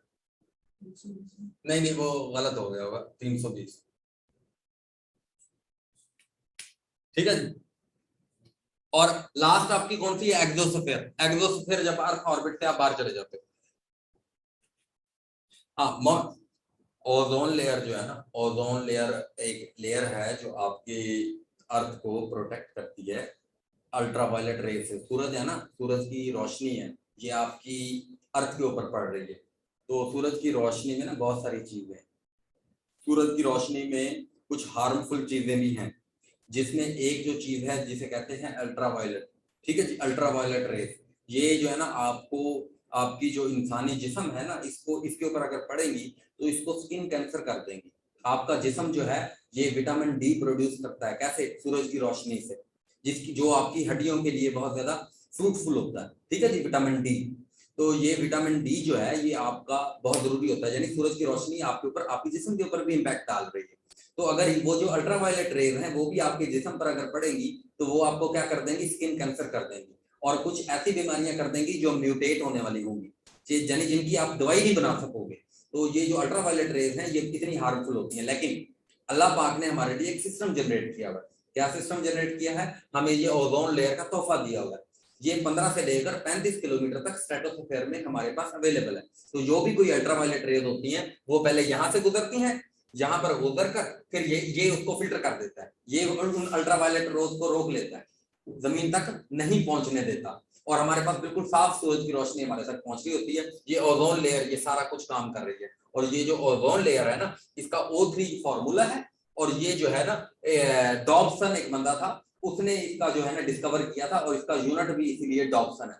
O3 को कैसे मेजर किया जाता है, डॉब्सन यूनिट में मेजर किया जाता है। अभी इस ओजोन लेयर की ना डिप्लेशन हो रही है। हम जो डिफरेंट टाइप की एक्टिविटी कर रहे हैं ना अपनी जमीन के ऊपर, हम जो शापर यूज करते हैं, हम जो रेफ्रिजरेटर यूज करते हैं, फ्रिज यूज करते हैं, हम ये जो केन्स यूज करते हैं, इसकी वजह से एक मटेरियल खारिज होता है जिसे कहते हैं क्लोरोफ्लोरोकार्बन। तो ये जो क्लोरोफ्लोरोकार्बन है ना, ये इस O3 के साथ रिएक्ट करके इसे इसके सब्सिक्वेंट जो कंपोनेंट्स होता है उसमें डिवाइड कर देता है, which are O2 plus O। ठीक है जी, ये इसे डिवाइड कर देता है, क्लोरोफ्लोरोकार्बन इसे दो हिस्सों में डिवाइड कर देता है, यानी O3 खत्म हो जाती है, तो इस वजह से ये डिप्लीट होना शुरू हो जाती है, ये डिप्लीट होना शुरू हो जाती है। ओजोन एक गैस है ना, गैस का एक पूरा बना हुआ सिस्टम, तो उस गैस से जब वो अल्ट्रावायलेट रेज गुजरती है, नहीं गुजरने देता, लेकिन जब वो गैस यहाँ से खत्म हो जाएगी, यहाँ से बिल्कुल, तो फिर तो गुजर सकेंगी। तो ये ना, जब हमने बहुत सारी एक एक्टिविटी की, शापर बहुत ज्यादा यूज करना शुरू कर दिए, हमने रेफ्रिजरेटर बाहर घर में लगा लिए, हमने केन्स को यूज करना शुरू कर दिया, तो फिर उससे क्या हुआ, क्लोरोफ्लोरोकार्बन बहुत ज्यादा जनरेट हुआ। ठीक है जी, स्त्री से बहुत ज्यादा जनरेट होता है, आप स्टेबलाइजर से बहुत ज्यादा यूज होता है, तो ये बहुत ज्यादा जब हमने एक्टिविटी स्टार्ट कर दी, तो ये जो है ना, हमारी अंटार्कटिका का जो रीजन है, यहाँ से ओजोन लेयर डिप्लीट होना शुरू हो गई और यहाँ पर एक होल क्रिएट हो गया। अब अल्ट्रावायलेट रेज वहां पर पड़ना शुरू हो गई, तो फिर दोबारा लोगों ने इस चीज को जो है ना खाते में लाए, और खाते में लाकर उन्होंने जो है एक प्रोटोकॉल इसके लिए बनाया। 1997 में तमाम ममालिक आपस में मिलकर बैठे, उन्होंने कहा कि अगर अर्थ नहीं होगी तो हम कहां से होंगे। तो उन्होंने दोबारा से जो है ना क्या किया जी, इसको रिवाइव करने के लिए उन्होंने प्लास्टिक बैग के ऊपर पाबंदियां लगाई, उन्होंने जो है रेफ्रिजरेटर के यूज के ऊपर उसको थोड़ा सा डिफरेंट टाइप का जो है ना, उसको उसके लिए स्ट्रक्चर कुछ चेंजेस की, तो उन चेंजेस की वजह से दोबारा भरना शुरू हो गई, जहां पर ओजोन लेयर दोबारा इसने अपने आप को क्या कर लिया, दोबारा कर लिया, और ये शगाफ अब फिल हो गया। ठीक है जी, ये शगाफ फिल हो गया, अब दोबारा जो है आपकी अर्थ प्रोटेक्टेड है फ्रॉम अल्ट्रावायलेट रेज। ठीक है जी, हाँ जी, ये अब जो है ना, अब ठीक हो गई है। अगर आप प्लास्टिक बैग बंद करेंगे यूज करना, और ये सारी आप एक्टिविटी करेंगे, तो आपकी अर्थ जो है, अर्थ वुड बी सेफर। ठीक है जी, तो आपकी जमीन जो है वो सेफ रहेगी। ठीक है जी, तो ये आपको समझ आ गया। तो अब हमारे पास कितना टाइम है? अच्छा, अब हम थोड़ा सा, मैं आपको कॉन्टिनेंट्स के बारे में बताऊंगा। तो ये कॉन्टिनेंट जो है, ये कैसे फॉर्म हुए, प्लेट टेक्टोनिक क्या है, और इसमें किस तरीके से दो प्लेट्स जब आपस में टकराती हैं तो किस तरीके से जो है वोल्केनो जनरेट होते हैं आपके, किस तरीके से जो है एक मोल्टन मैग्मा होता है, किस तरीके से वो इरप्ट कर जाता है, क्या होता है, कैसे होता है, क्यों होता है, तो ये तो हम पढ़ते रहेंगे इंशाल्लाह। तो इन चीजों को हम डिस्कस करते रहेंगे, क्योंकि ये हार्ड टॉपिक्स है, तो इसको मैं इंशाल्लाह। हाँ, मॉन्ट्रियल एक कनाडा का फेमस सिटी है, मॉन्ट्रियल कनाडा का एक फेमस सिटी है। अभी मैं थोड़ा सा आपको बताना चाहूंगा कि आपकी दुनिया में टोटल 7 कॉन्टिनेंट्स हैं। आपकी दुनिया में जो है ना, वर्ल्ड में आपके 7 कॉन्टिनेंट्स हैं। तो अभी मैंने आपको काफी कुछ बता दिया इस जो है ना प्लेट टेक्टोनिक थ्योरी के बारे में, और अर्थ की कंपोजिशन के हवाले से, कि अर्थ किन चीजों से मिलकर बनी है, अर्थ की एटमॉस्फेरिक कंपोजिशन क्या है, अर्थ की मैकेनिकल कंपोजिशन क्या है, अर्थ की केमिकल कंपोजिशन क्या है। अब हम थोड़ा सा अर्थ के ऊपर आते हैं और अर्थ को देखते हैं कि यार ये है क्या। ये जो 7 टुकड़े हैं, इनको हमने क्या किया है। तो इन 7 टुकड़ों को, ये 7 कॉन्टिनेंट्स हैं जी हमारे अर्थ के, 7 कॉन्टिनेंट्स। अच्छा जी, अब इन कॉन्टिनेंट्स के जो नाम है, उसका पहला नाम है जी एशिया। ठीक है जी, एशिया। दूसरे नंबर पर जो है वो आपका जो है अफ्रीका। तीसरे नंबर पर जो है वो आपका यूरोप। ठीक है जी, चौथे नंबर पर जो है आपका नॉर्थ अमेरिका।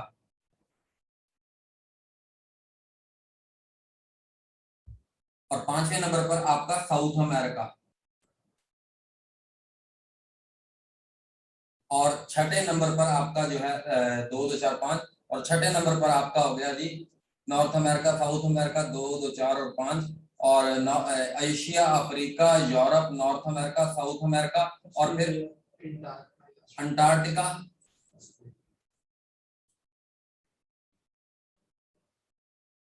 अच्छा,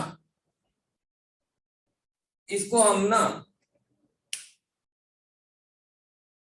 हाँ, अब ना आप लोगों ने क्या करना है, आप लोगों ने ना लाजमी इन कॉन्टिनेंट्स के नाम आपको आने चाहिए।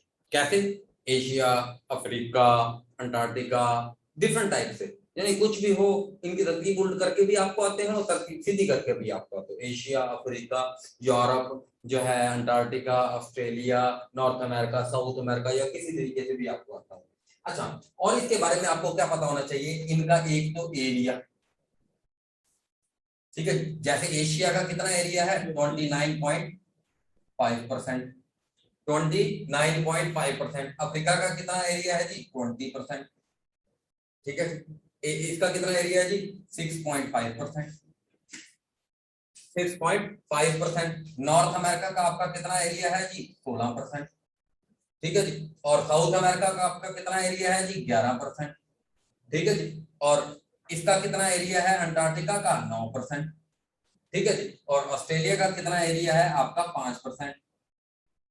ये आपको एरिया ऐसे आने चाहिए कि या तो फिर ऐसे कर लो, अगर ऐसे नहीं याद कर सकते 30, 20, 7, 16, 11, 9, 5, या तो ऐसे कर लो।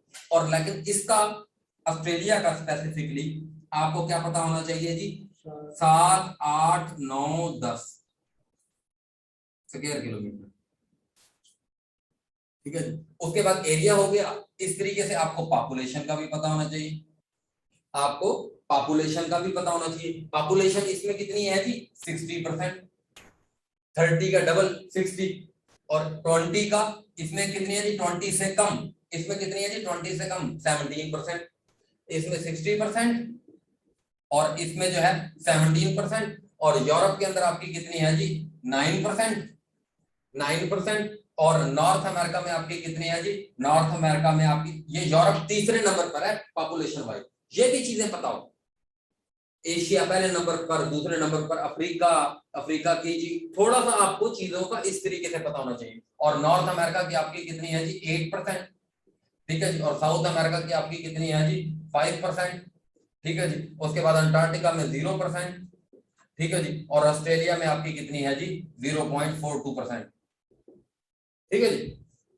इस तरीके से आपको पॉपुलेशन का भी थोड़ा, बेशक ये फिगर ना आते हैं, लेकिन ये पता हो कि भाई किसने जो है कितने, किससे बड़ा है, किससे छोटा है, कैसे है। तो एक रफ अपना नंबर याद कर लो, 30 कर लो बेशक, इसको इसको बेशक 20 कर लो, इसको 7 कर लो, इसको 16, लेकिन ये पता हो डिफरेंट। जब भी आपसे पूछा जाए तो आपको पता हो। उसके बाद तीसरे नंबर पर हम इसका आपको हाईएस्ट पॉइंट बताओ। हाईएस्ट पॉइंट, एशिया का हाईएस्ट पॉइंट क्या है माउंट एवरेस्ट,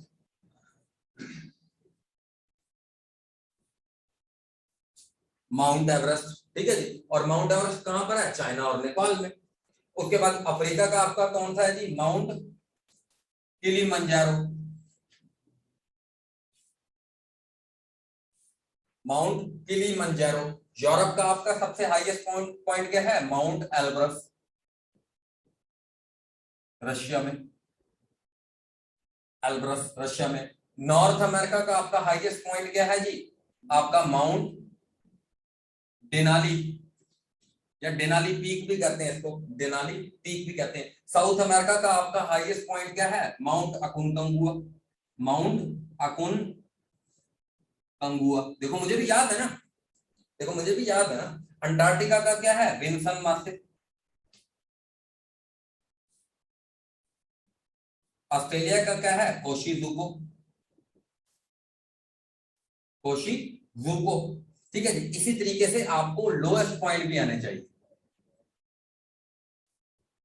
आपको लोएस्ट पॉइंट, एशिया का लोएस्ट पॉइंट क्या है जी, डेड सी, ठीक है जी, डेड सी। उसके बाद आपका अफ्रीका का लोएस्ट पॉइंट क्या है, लेक असर, ठीक है जी, लेक असर। और यूरोप का लोएस्ट पॉइंट क्या है, कैस्पियन सी, ठीक है जी। और नॉर्थ अमेरिका का लोएस्ट पॉइंट क्या है, डेथ वैली। और साउथ अमेरिका का आपका लोएस्ट पॉइंट क्या है, लगूना डेल कार्बन।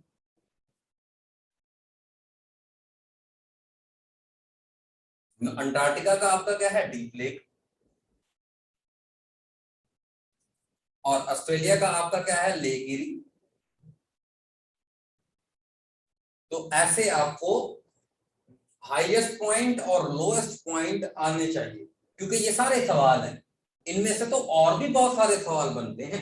जैसे माउंट एवरेस्ट 8,848 मीटर दुनिया की पहली हाईएस्ट पीक है, और जो है एडमुंड हिलारी इस पे 1953 में पहली बार गया था। बहुत सारे और भी सवाल इसमें बनते हैं। नेपाल के अंदर है, ठीक है। माउंट किलिमंजारो तंजानिया के अंदर है, ठीक है जी। आपकी हाईएस्ट पीक ऑफ अफ्रीका है, ठीक है जी। उसके बाद जो है आपकी जो है माउंट एल्ब्रस, ये रशिया के अंदर है जी। और ये कॉक्सस माउंटेन की हाईएस्ट पीक है, ठीक है जी। कॉक्सस माउंटेन रेंज, एक माउंटेन रेंज होती है और एक माउंटेन पीक होती है। यानी रेंज होती है एक स्पेसिफिक जगह से लेकर स्पेसिफिक जगह तक, ये जो है पहाड़ी सिलसिला, पहाड़ी सिलसिला।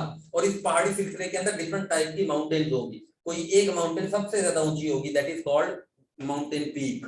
उस माउंटेन की mountain peak, highest point of that mountain, ठीक है जी। तो उसके बाद आपका डेनाली पीक, ये पहले इसका नाम जो है डेनाली पीक का क्या था जी, मैकिनली, माउंट मैकिनली इसका नाम था। लेकिन फिर इसका नाम 2013 में तब्दील कर दिया गया, अब इसका क्या नाम है, डेनाली पीक, ठीक है जी। तो माउंट अकुनकागुआ, ये दुनिया की सबसे हाई जो आपकी लॉन्गेस्ट माउंटेन रेंज है, जिसे एंडस माउंटेन कहते हैं, और जो कि साउथ अमेरिका के अंदर है। और इसकी जो हाईएस्ट पीक है वो अर्जेंटीना के अंदर है, माउंट अकुनकागुआ, ठीक है जी। इसी तरीके से अंटार्कटिका में आपका हाईएस्ट पॉइंट विल्सन मासिफ है, इसके बारे में आपको बेशक ना पता हो। उसके बाद ऑस्ट्रेलिया के अंदर आपका कोशीजुको। उसके बाद आप लोएस्ट पॉइंट पे आ जाओ।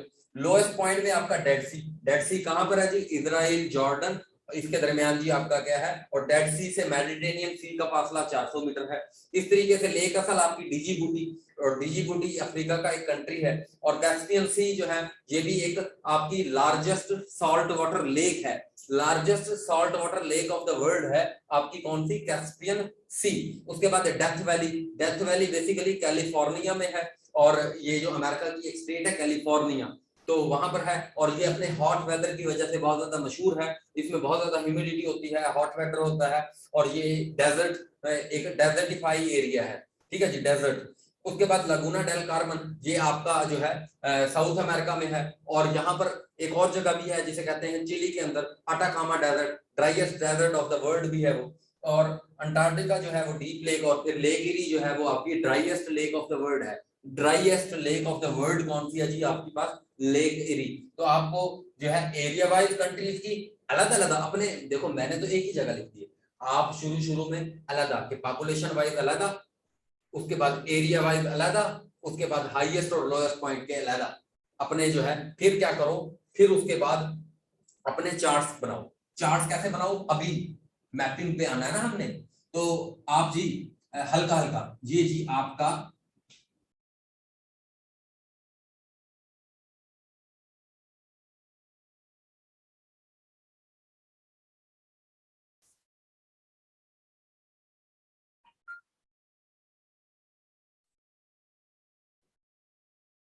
इससे बुरा बना देना, बहुत बुरा, ठीक है। तो जैसा मर्जी बनाना, बस ऐसे एक ये, चलो चलो ये आपका नॉर्थ अमेरिका, साउथ अमेरिका, ये आपका यूरोप, ठीक है जी। और यूरोप के बाद ये आपका अफ्रीका, ठीक है जी। और ये आपका एशिया, ठीक है जी। ऐसे अपने जो है ना 7 डब्बे बनाना। और ये आपका जी अंटार्कटिका, ये आपका अंटार्कटिका, ऐसे अपने 7 डब्बे बनाओ, ऑस्ट्रेलिया, ठीक है जी। और सॉरी ऑस्ट्रेलिया ये रहा, ये आपका एशिया के नीचे ये ऑस्ट्रेलिया, ठीक है जी। ऐसे अपने 7 डब्बे बनाओ, उन 7 डब्बों में ये लिखो चीजें, अपने 7 डब्बे बनाओ, तस्वीर बनाओ, जो है अपने 7 डब्बे बनाओ।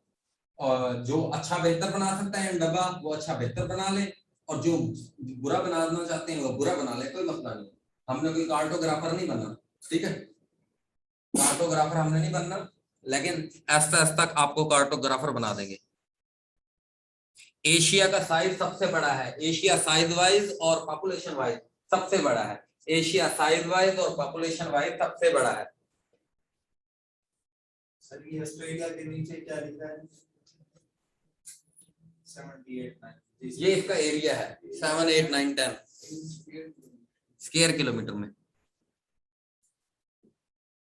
अच्छा मैं दोबारा, मैं ना ये तस्वीर आपको आ जाएगी इंशाल्लाह, मैं तस्वीरें भेज दूंगा। तो मैं ना आपको थोड़ा सा ये कह रहा हूँ कि भाई एरिया वाइज, क्योंकि ये सारे सवाल हैं बहुत सारे इनमें से, तो इस पर्सपेक्टिव में आप देखो चीजों को, अच्छे तरीके से चीजें तैयार करो, ठीक है, तो यानी कोई अच्छा बनाना चाहता है तो वो ऐसा बना ले।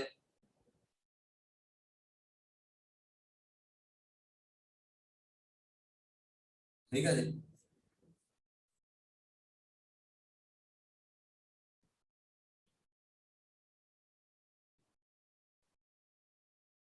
आपका ये हो गया।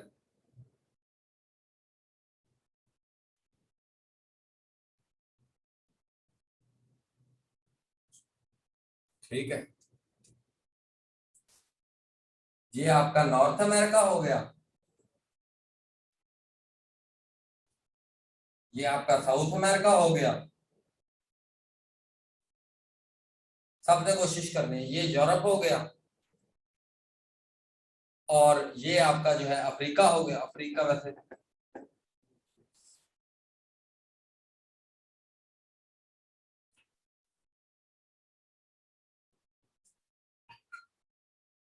अफ्रीका हो गया। उसके बाद आपका ये एशिया हो गया, और ये आपका, ऐसे अपने 7 डब्बे बनाओ, 1 2 3, और ये 3 6 और एक ये 7। ठीक है जी, और ये अंटार्कटिका। अपने ऐसे 7 डब्बे बनाओ, उनके ऊपर वो वैल्यूज लिखो। क्या जी, 29.5%। ठीक है जी, पॉपुलेशन 60%। ठीक है जी, इस तरीके से अफ्रीका जी 20%, पॉपुलेशन 17%, इस तरीके से। ठीक है जी, ऑस्ट्रेलिया 7 8 9 10। ठीक है जी, और उसके बाद 0.42 पॉपुलेशन। ठीक है जी, उसके बाद जो है नॉर्थ अमेरिका जो है 16%। ठीक है जी, पॉपुलेशन जो है वो 8%। ठीक है जी, और उसके बाद यूरोप जो है वो आपका पॉपुलेशन वाइज तीसरे नंबर पर, और उसके बाद जो है एरिया वाइज जो है वो छठे नंबर पर। एरिया वाइज कितना है जी, 6%। ठीक है जी, और पॉपुलेशन वाइज कितना है जी आपका, 9%। ठीक है जी, और उसके बाद साउथ अमेरिका आपका कितना है जी, 12%। साउथ अमेरिका आपका 12%, और पॉपुलेशन वाइज जी कितना जी, 5%। ठीक है जी, 5% जी आपका पॉपुलेशन का एरिया कैरी करता है। ये कितना है जी आपका, 9% एरिया, और पॉपुलेशन 0%। ठीक है जी, तो पहले नंबर पर आपका, अगर मैं एरिया वाइज बात करूं, तो एरिया वाइज पहले नंबर पर आपका एशिया, दूसरे नंबर पर अफ्रीका, तीसरे नंबर पर नॉर्थ अमेरिका, चौथे नंबर पर साउथ अमेरिका, पांचवें नंबर पर अंटार्कटिका, छठे नंबर पर यूरोप, और सातवें नंबर पर ऑस्ट्रेलिया। और अगर मैं पॉपुलेशन वाइज बात करूं, तो पहले नंबर पर एशिया, दूसरे नंबर पर अफ्रीका, तीसरे नंबर पर यूरोप, और चौथे नंबर पर जो है आपका नॉर्थ अमेरिका, पांचवें नंबर पर साउथ अमेरिका, छठे नंबर पर आपका ऑस्ट्रेलिया, और सातवें नंबर पर अंटार्कटिका।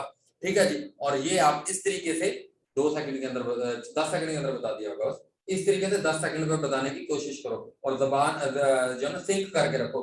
मुझे पता है ये मुश्किल है, मैंने तो बहुत बार प्रैक्टिस की है, बहुत बार तैयारी की है, तो फिर ही हुआ है ये चीज। तो आप भी हार्ड वर्क करोगे, मेहनत करोगे, तो आपको जहन के साथ यार इसकी चार्जिंग।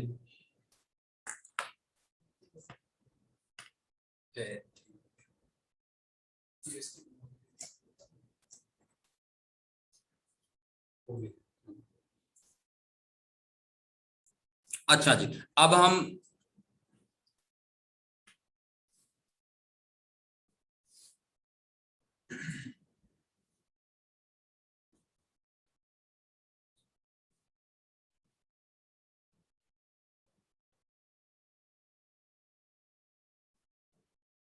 अच्छा, तो समझ आई ना बात की, क्लियर हुआ। अपना ऐसे बनाओ, मेहनत करो। दुनिया में नोट्स पढ़े हैं, उन नोट्सों को पढ़ पढ़ के ये चीजें आपको हमेशा, आज भी अपने आप से पूछो, सारे जितने भी आप पढ़ रहे हो, पूछो कि कितनों को ये आते हैं, पॉपुलेशन वाइज, एरिया वाइज, और इनके हाईएस्ट लोएस्ट पॉइंट पूछो अपने आप से, खुद पूछो। तैयारियां आप कहते हो ना, आपकी जिन जो कहते हैं हमारी बहुत तैयारियां हैं, वो अपने आप से सारों से पूछें कि उनको ये चीजें, यानी बिल्कुल बेसिक्स है, ये जीरो बेसिक्स हैं वो। देखें, मेरे साथ कंपीट करना है उन लोगों ने, सबने। ठीक है जी, जो भी आप लोग हो, आपने मेरे मेरे से कंपीट करना है इवेंचुअली। मैंने भी पेपर देना है और आपने भी पेपर देना है। तो देखो, जिस तरीके से मुझे आती है, क्या आपको आती है कि नहीं? ठीक है, जितनी स्पीड में मुझे आती है, मेरे जहन में सिंक है, आपको आती है कि नहीं? नहीं आती तो मेहनत करो फिर, ये बात है असल। ठीक है जी, अभी मेहनत यहाँ पर स्टार्ट होगी, इंशाल्लाह एक हम कार्टोग्राफर बन जाएंगे फिर, ऐसे डीन मोगोड़ियां बिल्कुल चीजों को डिटेल में तस्वीर।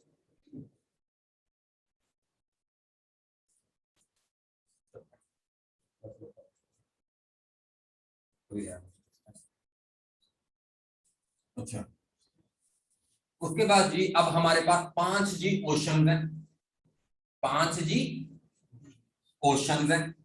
5 कौन कौन से जी ओशन है उनका भी आप ऐसे नाम लिखेंगे, ओशंस का भी क्या लिखेंगे जी, नाम लिखेंगे। पहले नंबर पर आपका पैसिफिक ओशन है, ठीक है जी, ओशन मैंने ऊपर लिख दिया, ठीक है जी। दूसरे नंबर पर आपका एटलांटिक ओशन है, ठीक है जी। तीसरे नंबर पर आपका जो है इंडियन ओशन है, ठीक है जी। चौथे नंबर पर आपका जो है सदर्न ओशन है, और इसे अंटार्कटिक भी कहते हैं, सदर्न या अंटार्कटिक ओशन है। अच्छा जी, पांचवें नंबर पर आपका आर्टिक ओशन है, ये मैंने एरिया के हिसाब से लिख दिया। आपका लार्जेस्ट और डीपेस्ट कौन सा है जी, आपका ये पैसिफिक है। तो जी इनकी डेप्थ हम देखते हैं जी। तो इसका फॉर्मूला अच्छा जी, इसका फार्मूला क्या है, ये PAISA, पैसा, पैसा इसका फार्मूला है याद रखने का। P से पैसिफिक, A से अटलांटिक, I से इंडियन, S से सदर्न, A से आर्टिक ओशन। तो ये 5 ओशन जो हैं वो आपके पैसा से बन गए। उसके बाद पैसिफिक ओशन की जो आपकी एक डेप्थ है, ठीक है जी, इनकी डेप्थ 10,900 मीटर, ठीक है जी। और इस डेप्थ को क्या कहते हैं जी, नेम इसका क्या है, मारियाना ट्रेंच,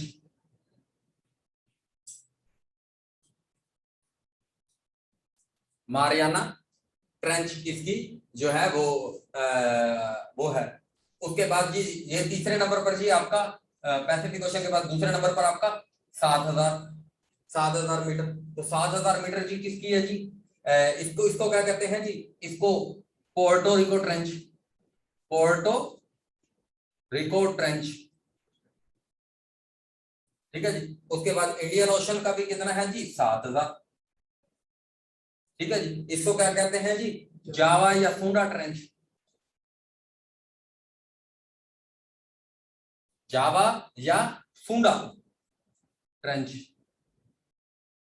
ठीक है जी। उसके बाद ये सदर्न ओशन का, इसकी भी कितनी है जी, 7,000 मीटर, इसकी भी कितनी है जी, 7,000 सदर्न ओशन की। और इसको क्या कहते हैं, सदर्न सैंडविच,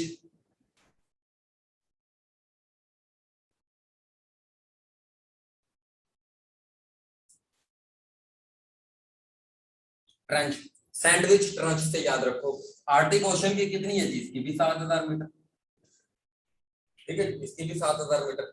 और आर्टिक ओशन के अंदर क्या है जी, मॉली हॉली,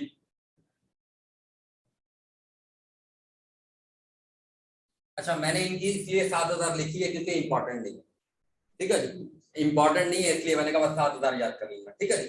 इसकी 7,000 से जो है ना थोड़ी सी ज्यादा, फिर इसकी कम, इसकी कम, ऐसे ऐसे डिफरेंट, या याद नहीं करना, यानी एक आइडिया पहले ही होनी चाहिए। उसके बाद ये आपको हो गया। अच्छा, एक इनकी जो जो है ना एक्सपीडिशन, जो ये आपके पॉइंट्स हैं मारियाना ट्रेंच, इसके डीपेस्ट पॉइंट पर कौन सी डीप गई है, चैलेंजर डीप।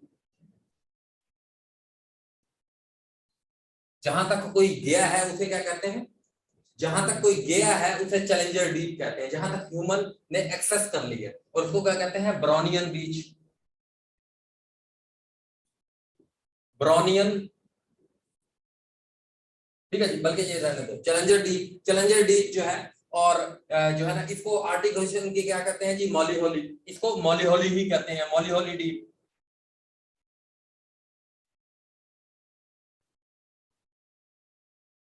ठीक है जी। ये मॉली होली डीप कहते हैं, ब्रोनियन डीप। तो ये वो डीपेस्ट पॉइंट है जहां पर इंसान गए हैं। तो ये एक इंसान है, एक इंसान है जो इन 5 डीप्स पर गया है, जिसका अभी रिसेंटली, और वो इन 5 डीप्स पर भी गया है और 7 कॉन्टिनेंट के हाईएस्ट पॉइंट पर भी गया है। वर्ल्ड रिकॉर्ड है उसका, the only man in the human history जो इन 5 डीप समंदर में गहराइयों तक कर गया है और 7 कॉन्टिनेंट में भी गहराइयों तक कर गया है। जिसका क्या नाम है जी, विक्टर, विक्टर जिसका नाम है, विक्टर जिसका नाम है, वो 7 जो है उधर भी गया है इन ओशन की डेप्थ में, और साथ जो कॉन्टिनेंट की हाईएस्ट पॉइंट्स हैं वहां पर भी वो गया है। ठीक है जी। हाँ, इसको जो आपका आर्टिक है इसको कहते हैं फैक्टोरियन डीप कहते हैं, अगर याद करना है। ये जो आपका सदर्न है इसको फैक्टोरियन डीप कहते हैं, जहां पर वो गया है फैक्टोरियन डीप। ठीक है, फैक्टोरियन डीप कहते हैं इसको।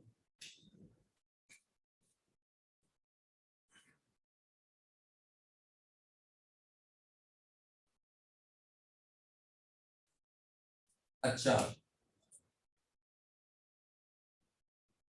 विक्टर किस कंट्री से है? अमेरिका से ही होगा, देखना अमेरिका वालों के पास ही इतना पैसा होता है इस तरह के फजूल।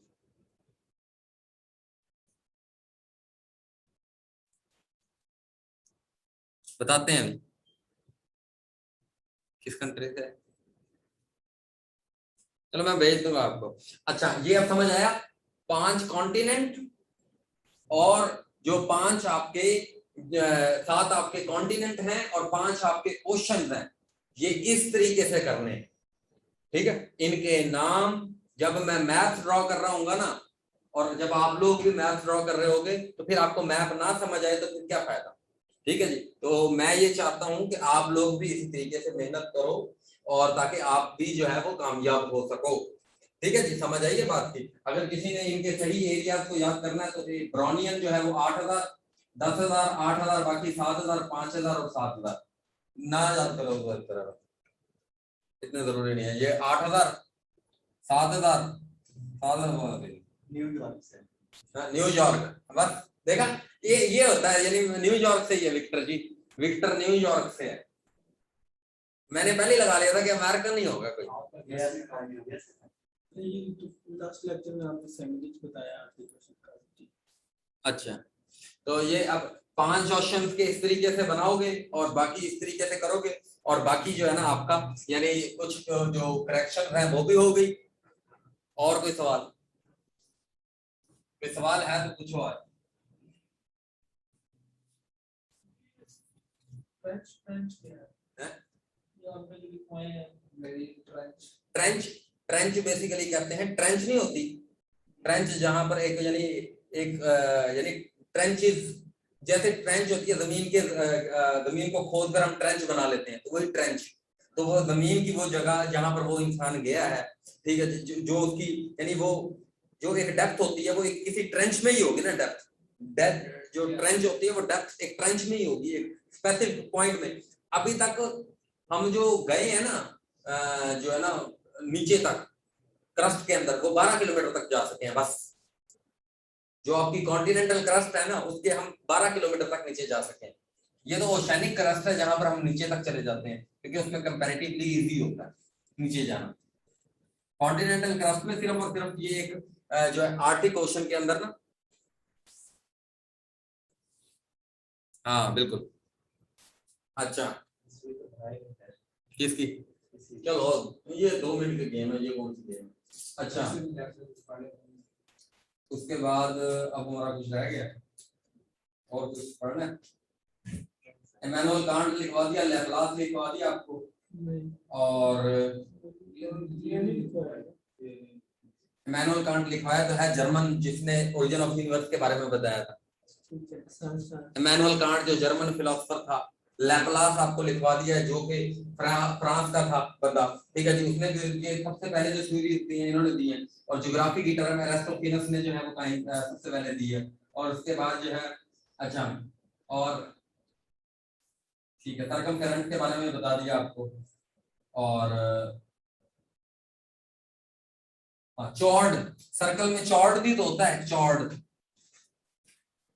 ये होता है चॉर्ड, एक एंड पॉइंट और ये दूसरा एंड, यानी सर्कल के अंदर एक ऐसी लाइन जिसके दोनों पॉइंट सर्कल के अंदर ही हो, दैट इज कॉल्ड चॉर्ड।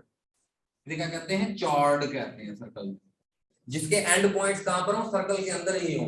और कॉन्ग्यूरेंट किसे कहते हैं? कॉन्ग्यूरेंट कहते हैं कि सेम टाइप की शक्ल, जुड़वा, ठीक है जी, यानी मैंने इधर एक बनाया तो एक बिल्कुल उसी साइज का उसी एरिया का मैंने एक और बना दिया, तो इसे क्या कहते हैं, जो है ना, जो आइडेंटिकल हो, दो चीजें बिल्कुल एक जैसी हो, सिमेट्रिकल हो। ठीक है जी, तो that is called congruent, congruent. हाँ ठीक है, ये ऐसे आप बनाओगे क्योंकि आगे चीजें जाकर ना कॉम्प्लेक्स होने वाली हैं, आगे मुझे काफी पढ़ाना पड़ेगा, समझ आ रही है बात की, तो आपको भी दिमाग के दहाने खोलने पड़ेंगे, तो फिर जाकर चीजें आपको इंटर होंगी, वरना तो अच्छा। और ग्रेविटी जो होती है वो आपकी इक्वेटर पर कम होती है और पोल्स के ऊपर, चलो ये फिर कभी और बताएंगे, यानी थोड़ा बता दूं ये बात, ग्रेविटी आपकी इक्वेटर पे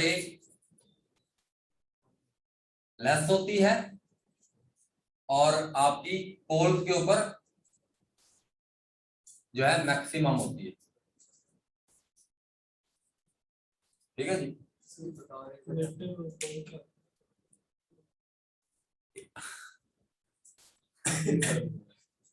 चलो ये कौन उसमें लैटिट्यूड और लॉन्गिट्यूड में पढ़ा देंगे। ठीक है, ये अभी अभी वैसे ही बात ये याद रखो, लैटिट्यूड और लॉन्गिट्यूड में पढ़ा देंगे टाइम अप तक, लैटिट्यूड और लॉन्गिट्यूड में इंशाल्लाह पढ़ा देंगे।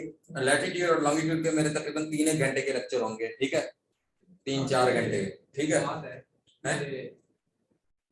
मीटर जो होता है इसके तो पास होता है सूरज सूरज की लाइट में सब कुछ बदल जाएगा। पोल में सूरज दूर होता है फिर भी उसकी मतलब फिर पोल नहीं, ये देखो मैं आपको बताता हूँ, ये आपका इक्वेटर है, ये है आपकी ठीक है जी, ये है दरमियान में इक्वेटर, वो लाइन होती है जो आपकी अर्थ को नॉर्दर्न हेमिस्फीयर और सदर्न हेमिस्फीयर में डिवाइड कर देती है। इक्वेटर जो जमीन को 2 हिस्सों में डिवाइड कर देती है, और आपका जो पोल्स होते हैं वो आपके, वो भी अर्थ को 2 हिस्सों में डिवाइड कर देते हैं, लेकिन वो ईस्टर्न हेमिस्फीयर और वेस्टर्न हेमिस्फीयर में डिवाइड करते हैं आपके। ठीक है जी, अब देखो जब आपके, और ये अर्थ के ऊपर दोनों लाइनें एक ही वक्त लगी होती है, ऐसी बात नहीं है कि सिर्फ एक अर्थ होती है उसके ऊपर इक्वेटर लगा होता है और एक अर्थ होती है उसके ऊपर सिर्फ, और जब आप इक्वेटर से पोल्स की तरफ जा रहे होते हो ना तो आपका डिस्टेंस कम होता है, आपका डिस्टेंस क्या होता है, कम होता है। तो जब डिस्टेंस कम होगा यानी आपकी अर्थ ऐसे है, तो जैसे जैसे आप ऊपर जाओगे आपका डिस्टेंस कम होता जाएगा, तो जब डिस्टेंस कम होगा तो ग्रेविटी आपकी क्या हो जाएगी, ज्यादा हो जाएगी।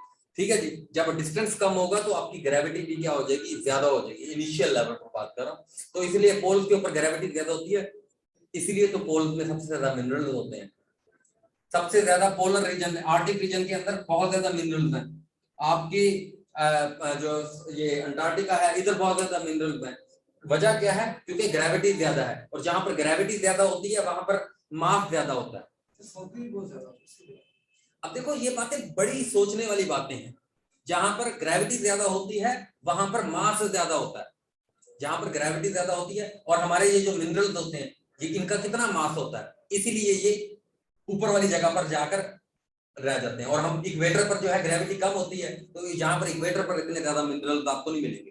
जब आपको मैं एक्सप्लोरेशन पढ़ा रहा हूँ और डिफरेंट कंट्रीज के मिनरल्स पढ़ा रहा हूँ ना, तो आपको वहां पर ये पैटर्न फॉलो होता हुआ नजर आएगा। जब मैं आपको डिफरेंट टाइप के फॉरेस्ट बता रहा हूँ और डिफरेंट टाइप के ट्रॉपिकल रीजन, सब ट्रॉपिकल रीजन और आपके फॉरेस्ट बता रहा हूँ, तो ये सारी छोटी छोटी सी बेसिक्स मैं यूज कर रहा हूँ, छोटी छोटी सी बेसिक जो आज अगर आपने इंप्रूव ना की तो आप, यानी चीजें सिस्टमैटिक हैं दुनिया में, हमें नहीं आती तो इसका मतलब हमें नहीं आती, हमें सीखनी चाहिए, वो चीजें बड़ी सिस्टमैटिक हैं और की जा सकती हैं रट्टे के बगैर। ठीक है, ओके ओके, फिर अल्लाह हाफिज।